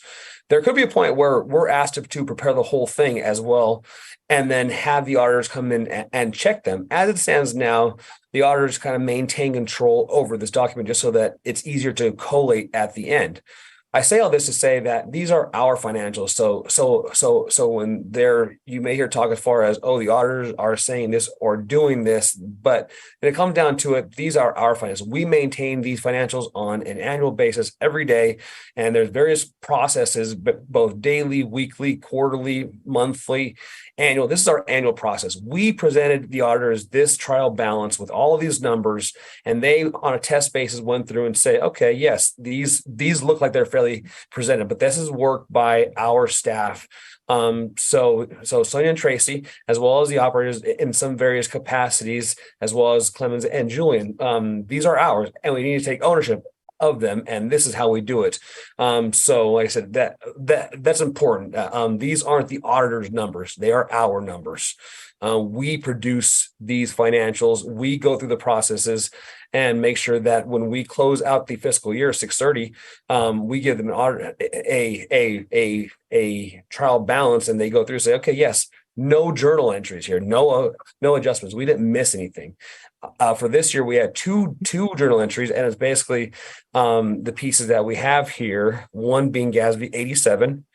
This piece, they said, here, give us all of the leases that you have, and based on that, we'll come up with a worksheet. We had to go through a worksheet together. This is what we have here, and then GASB 68, which is pension. We get most of that information comes from our actuarial report with Foster and Foster. So that's where those numbers come from. But outside of that, I mean, so these are our figures that we work on a monthly basis, and then the gals downstairs every day. So that's really it. I want to talk about just as far as the roles that we play. Thank you. Do we have questions from the public? Looking for hands up. I don't see any. Let's bring it back to the board then. Peter? I want to congratulate you on a good audit. The numbers are good. Our asset base has increased. Our numbers are positive. We have worked on the reserves. The reserves are going to go up. The operating reserve is changed from 2 to 6 months. I have one question about the governance letter, the final governance letter. Yes. In your email to us, you say the version sent over had clerical errors as well as an error of fact that I'm currently resolving. Yes. Has that, what was it? What was the clerical error? And in this last governance letter, has it been amended? Yes. Hold on. Let me pull it up on my screen and make sure I have it up here. I want to make sure I have the right one. Okay, so the clerical error that you did not see. Okay, here we go. I have it pulled up. Share again, and then we're going to go to governance letter. Yes. Okay. Revision 1 we have. So the first one that we had, you didn't see it, but what had happened through their system, they didn't have our name. It basically had right here where our district, it said insert in a bracket saying insert client name. It's basically the software they use to help them produce reports was just not working properly. And so it gave us, so that was the clerical error. The error of fact, and I should have cleared this up in the email back and forth, was I finally was explained what this was. And so I pull it up here. Okay. Where is it at here? Sorry, I just had it and then I moved my screen, and then of course, here it is. Okay. Okay. Uncorrected and corrected misstatements at the bottom here. Understatement in the fair value of the local agency investment fund with the state for $86,044 and related investment income and related net position. I said, what is this? Because this was not in our audit adjustments. What I read this as is we have our sewer reserves held in LAIF, and quarterly we get statements giving us the LAIF income amount. What that read to me was that we did not book LAIF interest income in the amount of $86,044. So that's crazy. We definitely booked that. The fair value adjustment factor, LAIF is always, it's more or less a cash equivalent. And so what we don't ever book a mark to market adjustment, basically to say, all these investments that we have, we actually liquidated them and turned them into cash. There would be a difference of X amount of dollars because of the market. LAIF is just so closely tied with cash that we've never done this. Well, I found this out that in this year there was a fair value adjustment. It's something that for large clients with a lot of money in LAIF, it would be material. Okay, for us, it was $86,000 based on our investment in LAIF, which is about $4 million or so. They said based on that, the adjustment factor, it would be $86,000 that the LAIF balance would be reduced in order to capture in market value. They deemed this to be immaterial. They deemed it to be so immaterial that they didn't even tell us about it the entire time until they released this report. So, in a nutshell, that probably didn't sound like a nutshell, but that's what they're talking about, and that's what I was talking about because I didn't agree with this. I was fighting with it, and then back and forth was good as far as interaction with the auditor this year. It was good to learn that part, but that's what I was referring to. Okay, I understand, and I also read your email that gave the explanation, which happened on the 30th of June later in the day. Right. Thank you. Sid. I don't know if this makes a difference or if this was their software glitch, but one of the letters near the very end of your report says to the board of directors and the other one says to the governing board. Is that one of the glitches you were pointing out that they didn't fill it in right? No, that those are used interchangeably. Okay.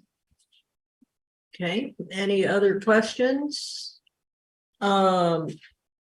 Let me see. We need a motion to accept this report. So moved. Seconded. Okay. All those in favor? Aye. Aye. Motion carries. New business number 2, review and possible action concerning fiscal year end budget to actual review. Yeah, thank you. With that, also a reminder that the board still needs to go back and. Oh, I'm adopt sorry. the Yes. We were left with Consent agenda. Quorum. So we have a motion for the consent agenda, but we need a second and a vote. Oh, because I went to get coffee? Yes. I'm so sorry. I'll second it. Thank you. All those in favor of approving the consent agenda, say Aye. Aye. Motion carries 3-0. So moving on to the review and possible action concerning the fiscal year-end budget, its actual review. Yeah, thanks. We do this every year. We thought it would be a good time to bring this up as essentially right after this audit. So Peter, back to you. Okay. Comparing the fiscal year end numbers, Okay, I'm going to share my screen again. what we budgeted. Okay. Honestly, this is always my my favorite one to do, because I said this was the mid-year that we do. It's not using audited figures, but it's always interesting. It always has more value when it's after or very soon after to fiscal year end.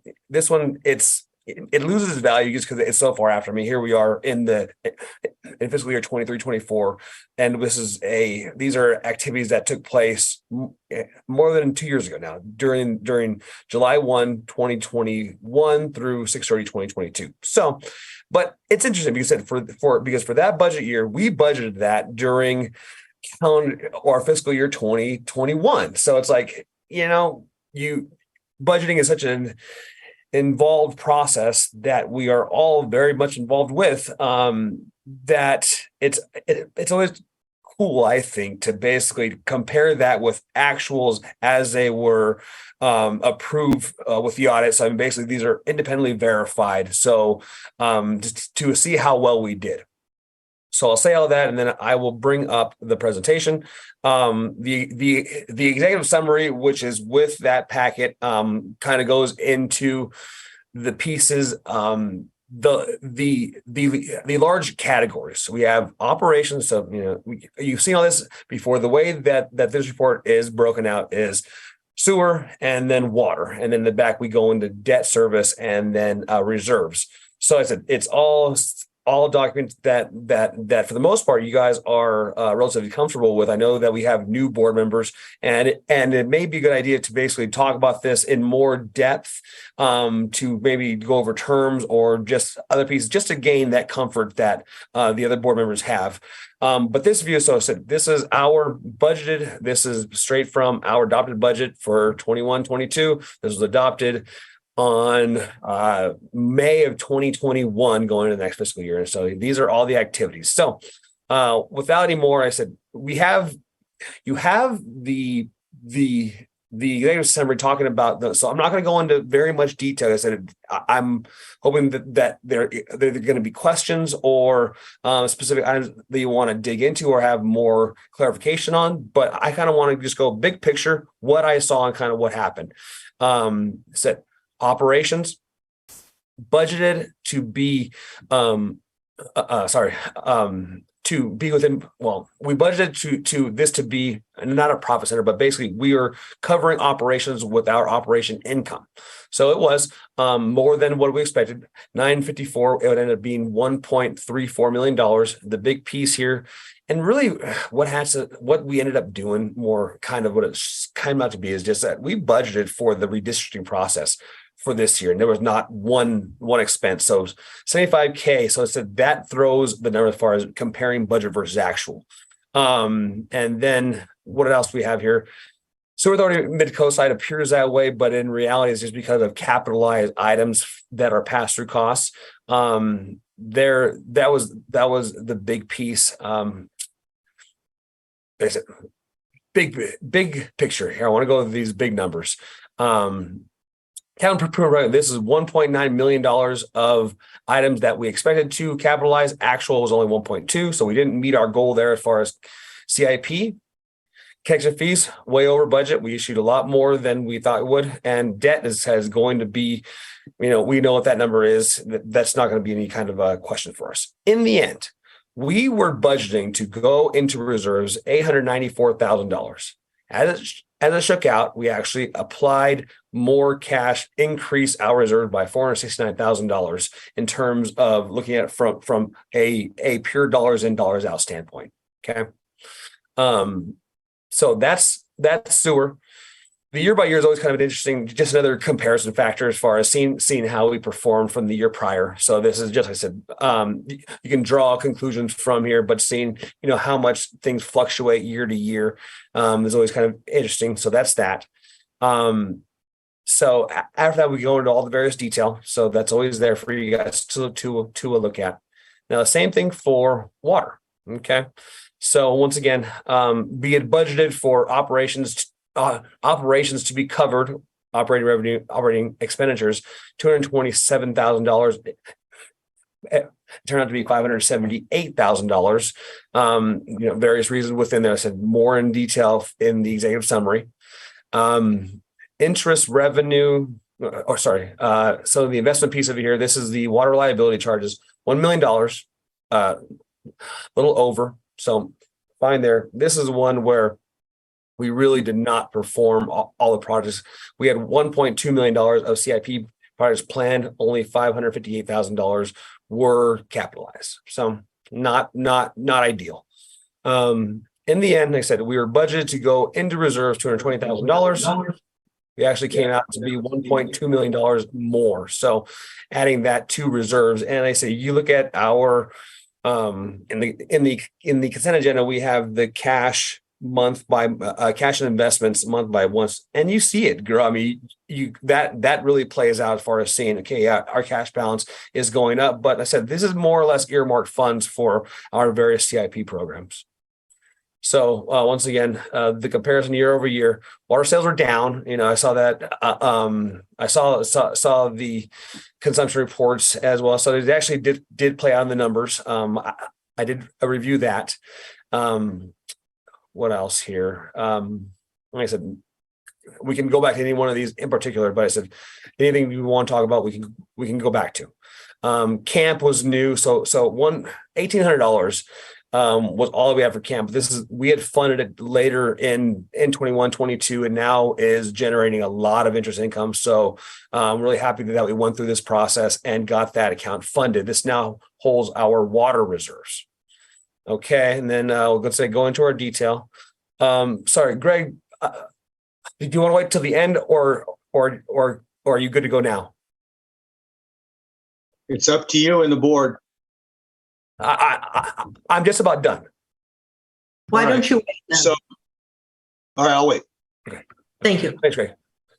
Okay. Okay. So like I said, now only going to our debt service. So like I said, this is the debt that we have on the books right now.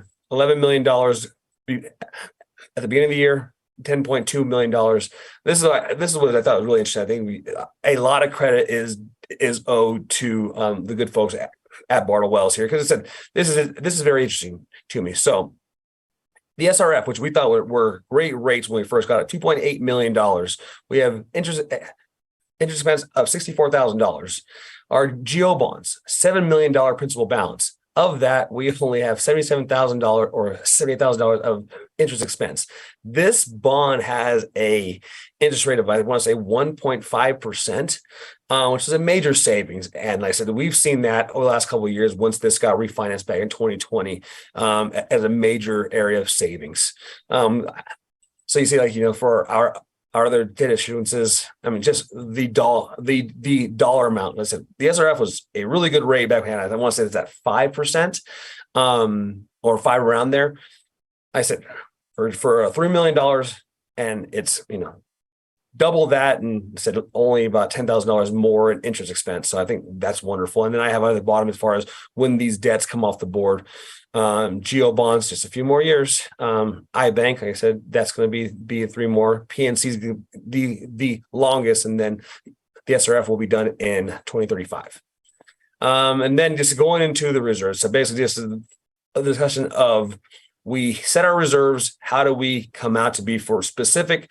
We do have funds that are not dedicated, but internally we refer to that way in our own balance sheet to say, this is our water reserves. These are not legally binding. Is kind of the difference here. They're more earmarked for managerial and board view to see where these funds are at. So like I said, when we look at these devoted funds, how we categorize them in the GL. If we wanted to move these monies around, we can. But in the end, we really want to show that, yes, we are doing better, but we are not fully satisfying our own reserve wants as far as the minimum and the maximum. So going there for both sewer, water, and capital.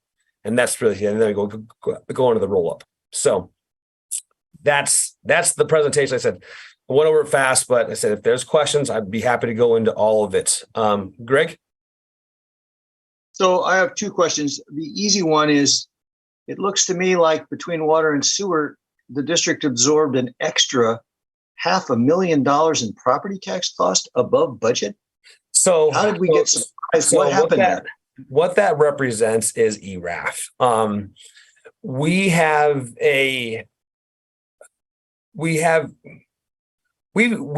talk about ERAF every year. We do not know if we're going to receive it. We've had years where they've been talks that we should expect a dime, and then what comes out is between $350,000 and this year was $460,000. So it's a very large sum of money that is not guaranteed to us. So we do not budget it as part of our normal property tax collections. We budget the 1% secured property tax roll that we know that we're going to get. What ends up happening is that we see this as a way to further fund our reserves, but we don't utilize it as a tool to help us budget operations. Okay, that makes sense because you can't depend on it. So I must have misunderstood. You got a favorable variance of $500,000, not a I negative. noticed that too, Greg. Yeah, when I was reviewing this before, I think my variance columns, I was hoping you guys wouldn't look at it too closely, but I have some issues there. I'm hoping to say focus more on the dollar value difference. All right. Well, so let me get to the second question. So you had a deferral of a lot of capital investments compared to the plan. It looks like it was well over $1 million. Yet the reserves, if you went past that really quickly, are way low. So if you did not spend $1 million or $2 million on capital, how come the reserves are down? I didn't understand where the money went. So I do know if I have it handy, but you can answer it later. I mean, this might be too in-depth question. No, it's more so here it'll be quick actually. Here, bear with me really quickly. It could be, I think the graphic will be better to show what how this would be cleaner. Let's go June here and let's do yearly activity analysis. Okay. Are you seeing this screen? It's maybe very small. Can't see it Can at you all. see this one? Or are you still looking at the fiscal year and budget versus actual? We're We're looking at general ledger chart of accounts is what I'm seeing. Okay, sorry. It didn't reorient. Okay, so this is going to be this one here. Okay, so let's make this bigger. There you go. Blow it up. Yeah. Okay, here we go. So I'm making it bigger too. So this is our internal GL. So if we look at our balance sheet on a month-to-month basis, you will see these figures. And so the parts that I was looking at that were under budget were because we've actually cleaned this up during the previous fiscal year that just ended, 22-23. What we were seeing is that, so you see here, this Wells Fargo operating account, this is an actual physical account within Wells Fargo. Okay. Montara Water Sanitary District uses a pooled cash system. Okay. So we utilize our sewer operating account to function as our bill paying. So what this ended up doing is basically short-term lending between the two funds, water and sewer, to capture revenues and expenditures. So what happened, this account here has basically no money coming out of it, but only money coming into it for folks that set up a auto bill pay. But that account is basically just a repository for those handful of customers that utilize this service, but it grows. So this fund was our operating account, but it's basically turned into a operations reserve account because I said there was no way to, we don't write checks out of it. So there's no disbursement from that account. So it was growing. And so what did we end up doing here at the very end? We had $1 million of it. And so we dumped this money into our water capital reserve because we're trying to build our capital reserve. So looking at this document, and I said, this is in our consent agenda packet every month. But basically you'll see this is how we have these accounts. And so I said, $4.6 million in, here, I'll move this over this side to get more. Actually, I got it up there. End of the year.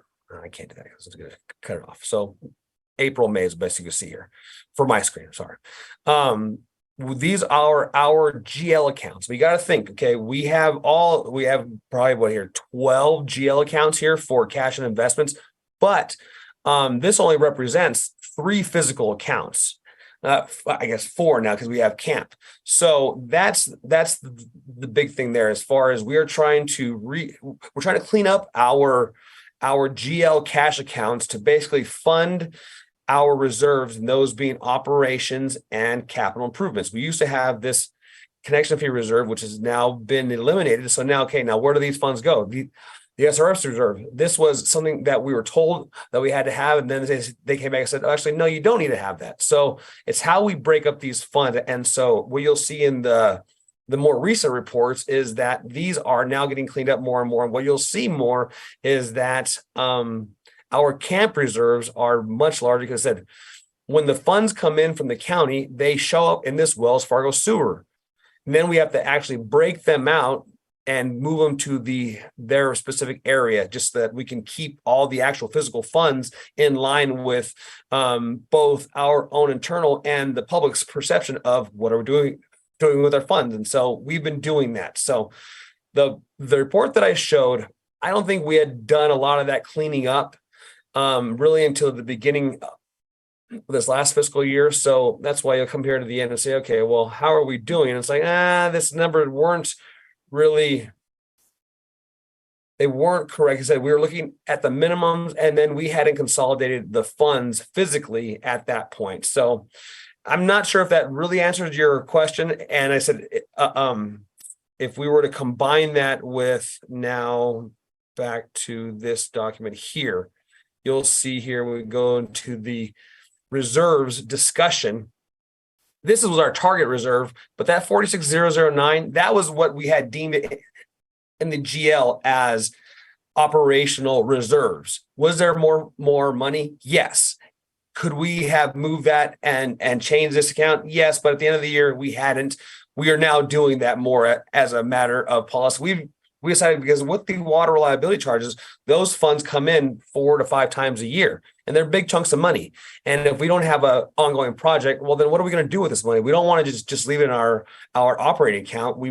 So we've been moving it to our camp account. So we're just being more active with our cash management process. So By the way, bottom line, there's a should printing look at- error in there. It should say 6 months of expenditures, not 2 months of expenditure. Dang it. Thanks. Thank you. but the bottom line is we need to take a look at it for the 22-23. Did I get that right? Or no? Yeah, 23-24, I would say. The current fiscal year that we're in is 23-24. No, but the statement for year end 23, June 30th, 23, Yes. should have this cleaned up. Oh, yes. Yeah. Okay. Yeah, I'll you'll wait. see it. Like I said, I'll wait. you'll see it actually in the board meeting, the first meeting for August. You'll see it. I said that document that I was showing you, we'll have it for June 2023, and you'll see the movement that's occurred. Okay, I'm gonna stop share, and like I said, thanks, Greg, for the questions. Sid? I did have one question because you did go over it quite quickly and I was having trouble following because you didn't give us page numbers. So I don't know what section you were talking about, but I thought you said that we had budgeted for X amount of capital expenditures. And I don't remember if it was water or sewer, but then you said we underspent. Was that what I heard? That was for both sewer and water. And the page number, then I'm very sensitive because way back when I first started doing this, Catherine would always get on me for not having page numbers. So I've been very cognizant of everything that I do now to have page numbers. So I finally figured page out one to look up there on the screen where the yes, PDF sorry, moving around page for you guys. numbers are. Okay, so here we have our capital improvement program. We budgeted $1.9 million of CIP for our CIP program. We capitalized $1.2 million. It's a bit of a spent, right? You only Correct. spent 1.2, whatever. So Yes. you put the rest in reserves. Is that what I understood? What you did spend? in terms of a physical operation, that's probably oversimplifying it a bit, but in essence, yes. For funds that we budget that we do not then spend as a matter of a closeout for a fiscal year, those funds more or less drop to the bottom line. They don't go to another budget line item to, if we have a budget line item that's performing poorly because we just didn't budget it well, we don't move that money over there and say, oh, this budget looks better. We don't look at it that way as far as a budgetary tool to deem good or bad or not meeting expectations.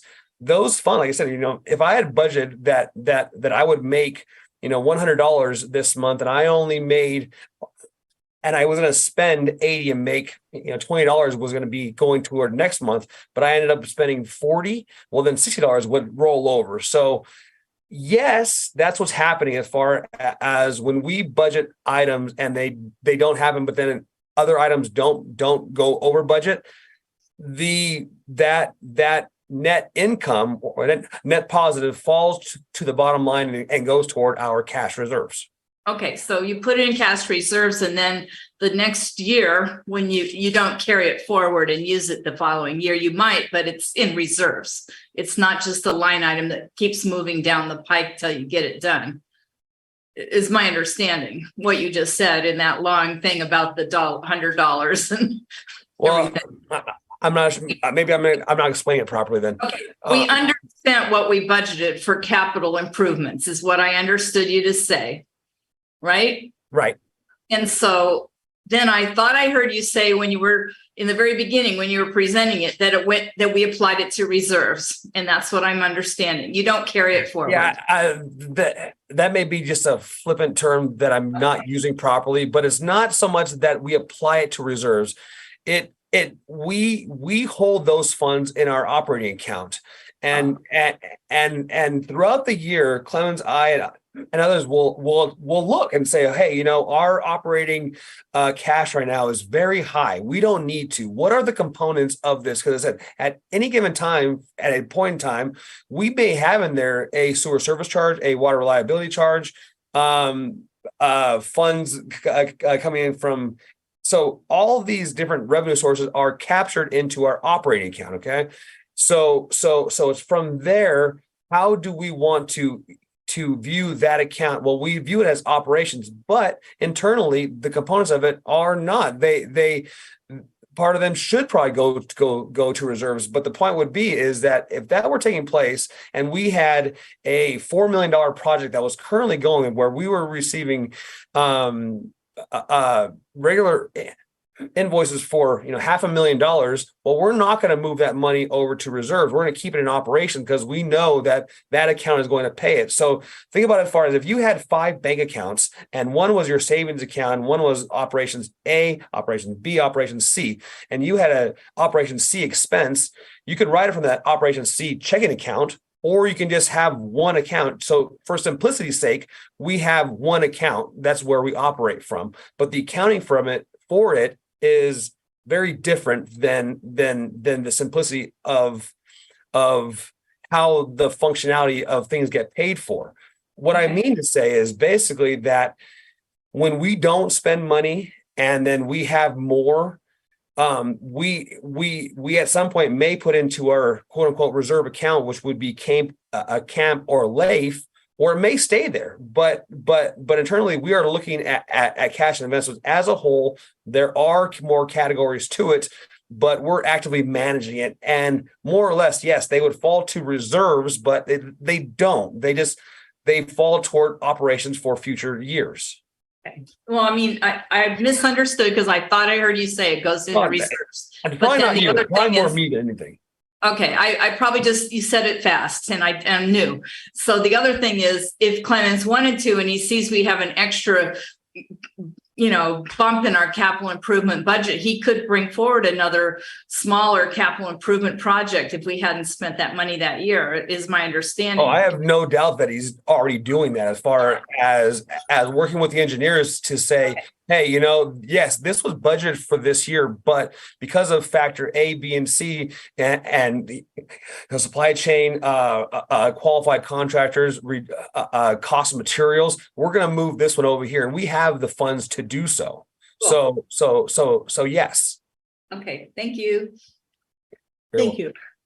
Okay, all right. Any more questions? Seeing none, we need to approve the fiscal year end budget to actual. Is this a review that we need to approve? I'm sorry. This is really just a receipt Okay, of the report. so There's we, no action required. no action required. Well, then we will go into leave new business and go into reports. Sewer Authority Mid-Coast side meetings. The last big meeting was where we adopted MCC, I'm sorry, Sam adopted the budget to send out to the member agencies, and Montara has approved it, and there hasn't been another SAM board meeting since then. Peter, do you want to talk about the financial committee? The next meeting will be on Monday, this next SAM meeting. And we then expect El Granada to come forth with their approval of the budget. And then we have completed the approval of the budget, and we can proceed sending our checks to SAM for them to continue functioning as they should. Sid.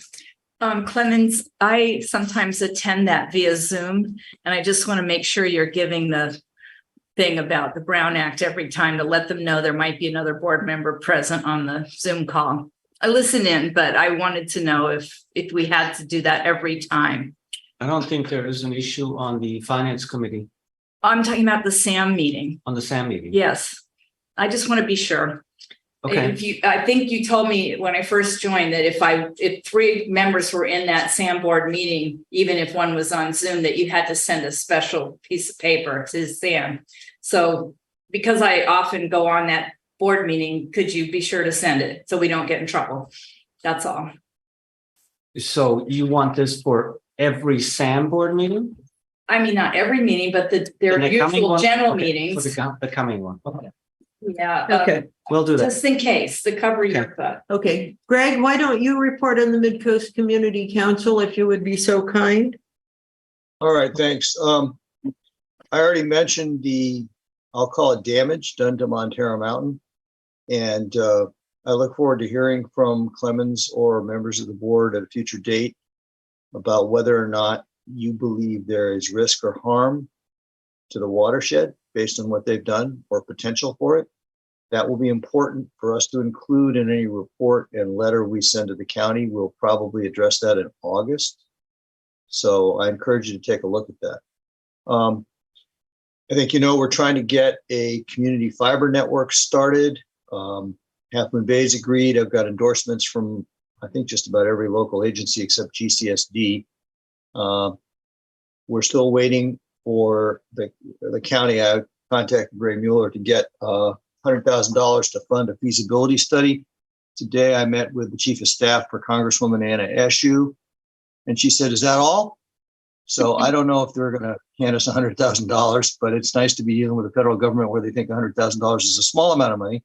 But I'm pursuing every avenue I can to get that feasibility study done, because without that, we won't know what we're going to build. Stormwater report and analysis is still pending. We're going to discuss that at the next meeting. I believe I have some materials from Clemens, you and your engineer, about the stormwater situation here. So I think you've already given us what we need. And then finally, I want to just mention Half Moon Bay, as I recall, is facing a $3.7 million budget deficit. They're making it up by taking money out of, and they don't use the term reserves. They have some other term for it, but it's essentially taking money out of reserves. That would really be a $5 million budget deficit if they were paying their share of IPS repairs, which they're not, because you all agreed to a smaller budget. So they're in serious financial shape. So we have, the MCC made written requests to the county to fund fentanyl testing in the wastewater without burdening SAM members, to try and get county public health or somebody to fund that. I have the agreement with county public health staff that they will lobby for the county to fund that fentanyl and drug testing. And then in addition, there's a Greg, please let us know.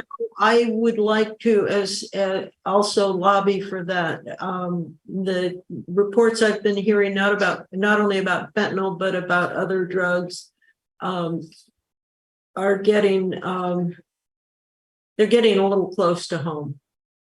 Yep.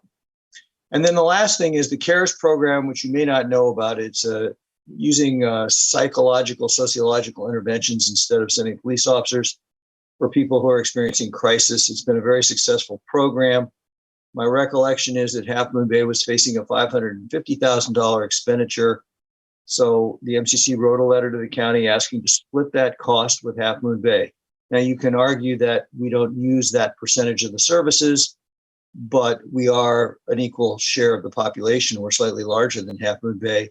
And in the interest of helping them out, facing $5 million in budget deficit, I thought it would be nice. I haven't gotten an answer yet from the county, but I'm just doing what I can to try and take the edge off some of the problems Half Moon Bay is facing, because as we know, their lack of stormwater control is part of the problems at the plant. That's it for the MCC, unless there's any question. Thank you. I have a question. Sid. I missed your last meeting because I went to Rick Lohman's thing down there on the bluffs. And I remember Harvey coming to one of the MCC meetings and announcing they are planning to annex both Moonridge and Miramar. And I wonder if you're going to bring that up on the MCC as a topic for citizens. I don't think a lot of people Certainly are. we will. Can I We speak to certainly that? will, but it hasn't reached us yet as a proposal. So it's not currently actionable, although I know Half Moon Bay has it in their strategic plan as a priority. Well, Harvey mentioned it. Anyway, Yes, Michelle, it's- you had another question? Michelle. You had a Yes. question? Matthew Chittister said that annexation is not going to happen. Good.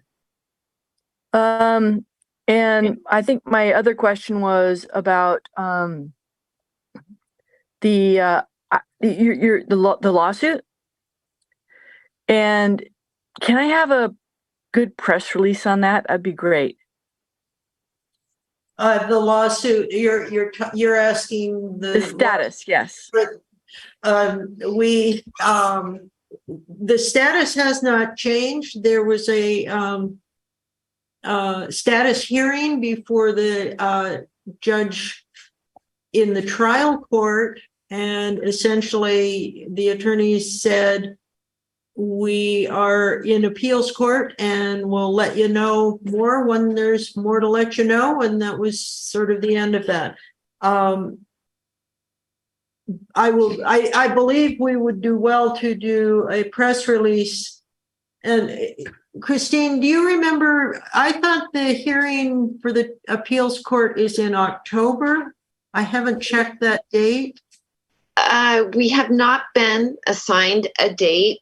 The Okay. indication on the docket is that that's the goal, is to set it in October, but we Okay. have not received the date. I see. So the hearing is going to be set in October for sometime after October. No, I believe the oral argument will take place in October. We just have okay. not received the precise date yet. Okay. And Michelle, And GCSD said the same thing. I was on their meeting at the same time.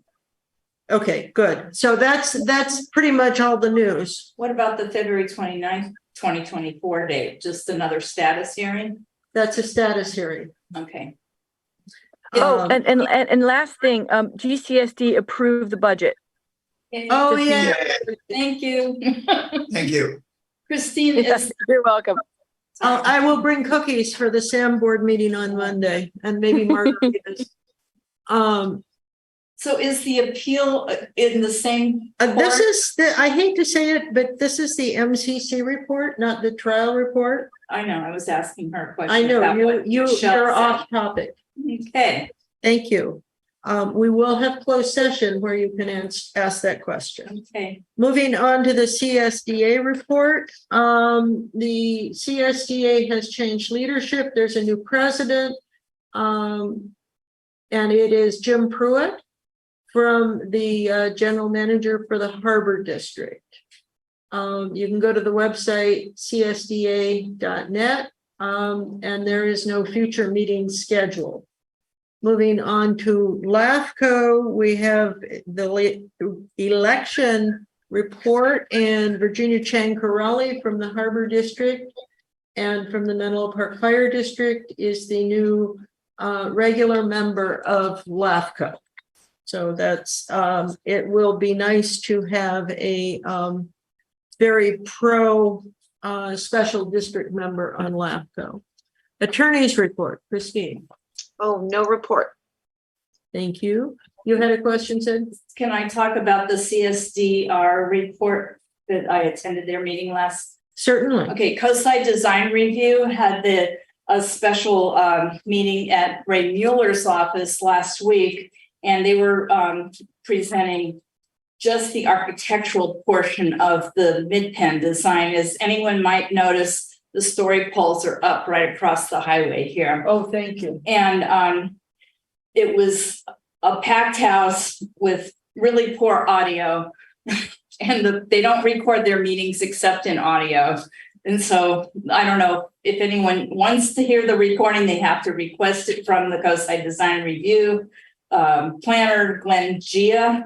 But almost everyone in the room, except maybe one proponent, was all speaking against certain features of the architectural.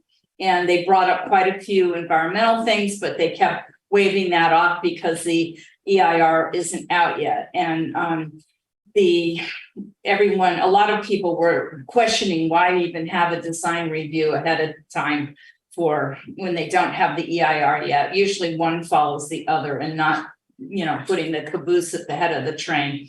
But they didn't really have a good adequate answer for that. It's coming is what they said. So I like Carl May was here earlier and he talked about, his neighborhood forming a HOA and that sort of thing. It kind of remains to be seen.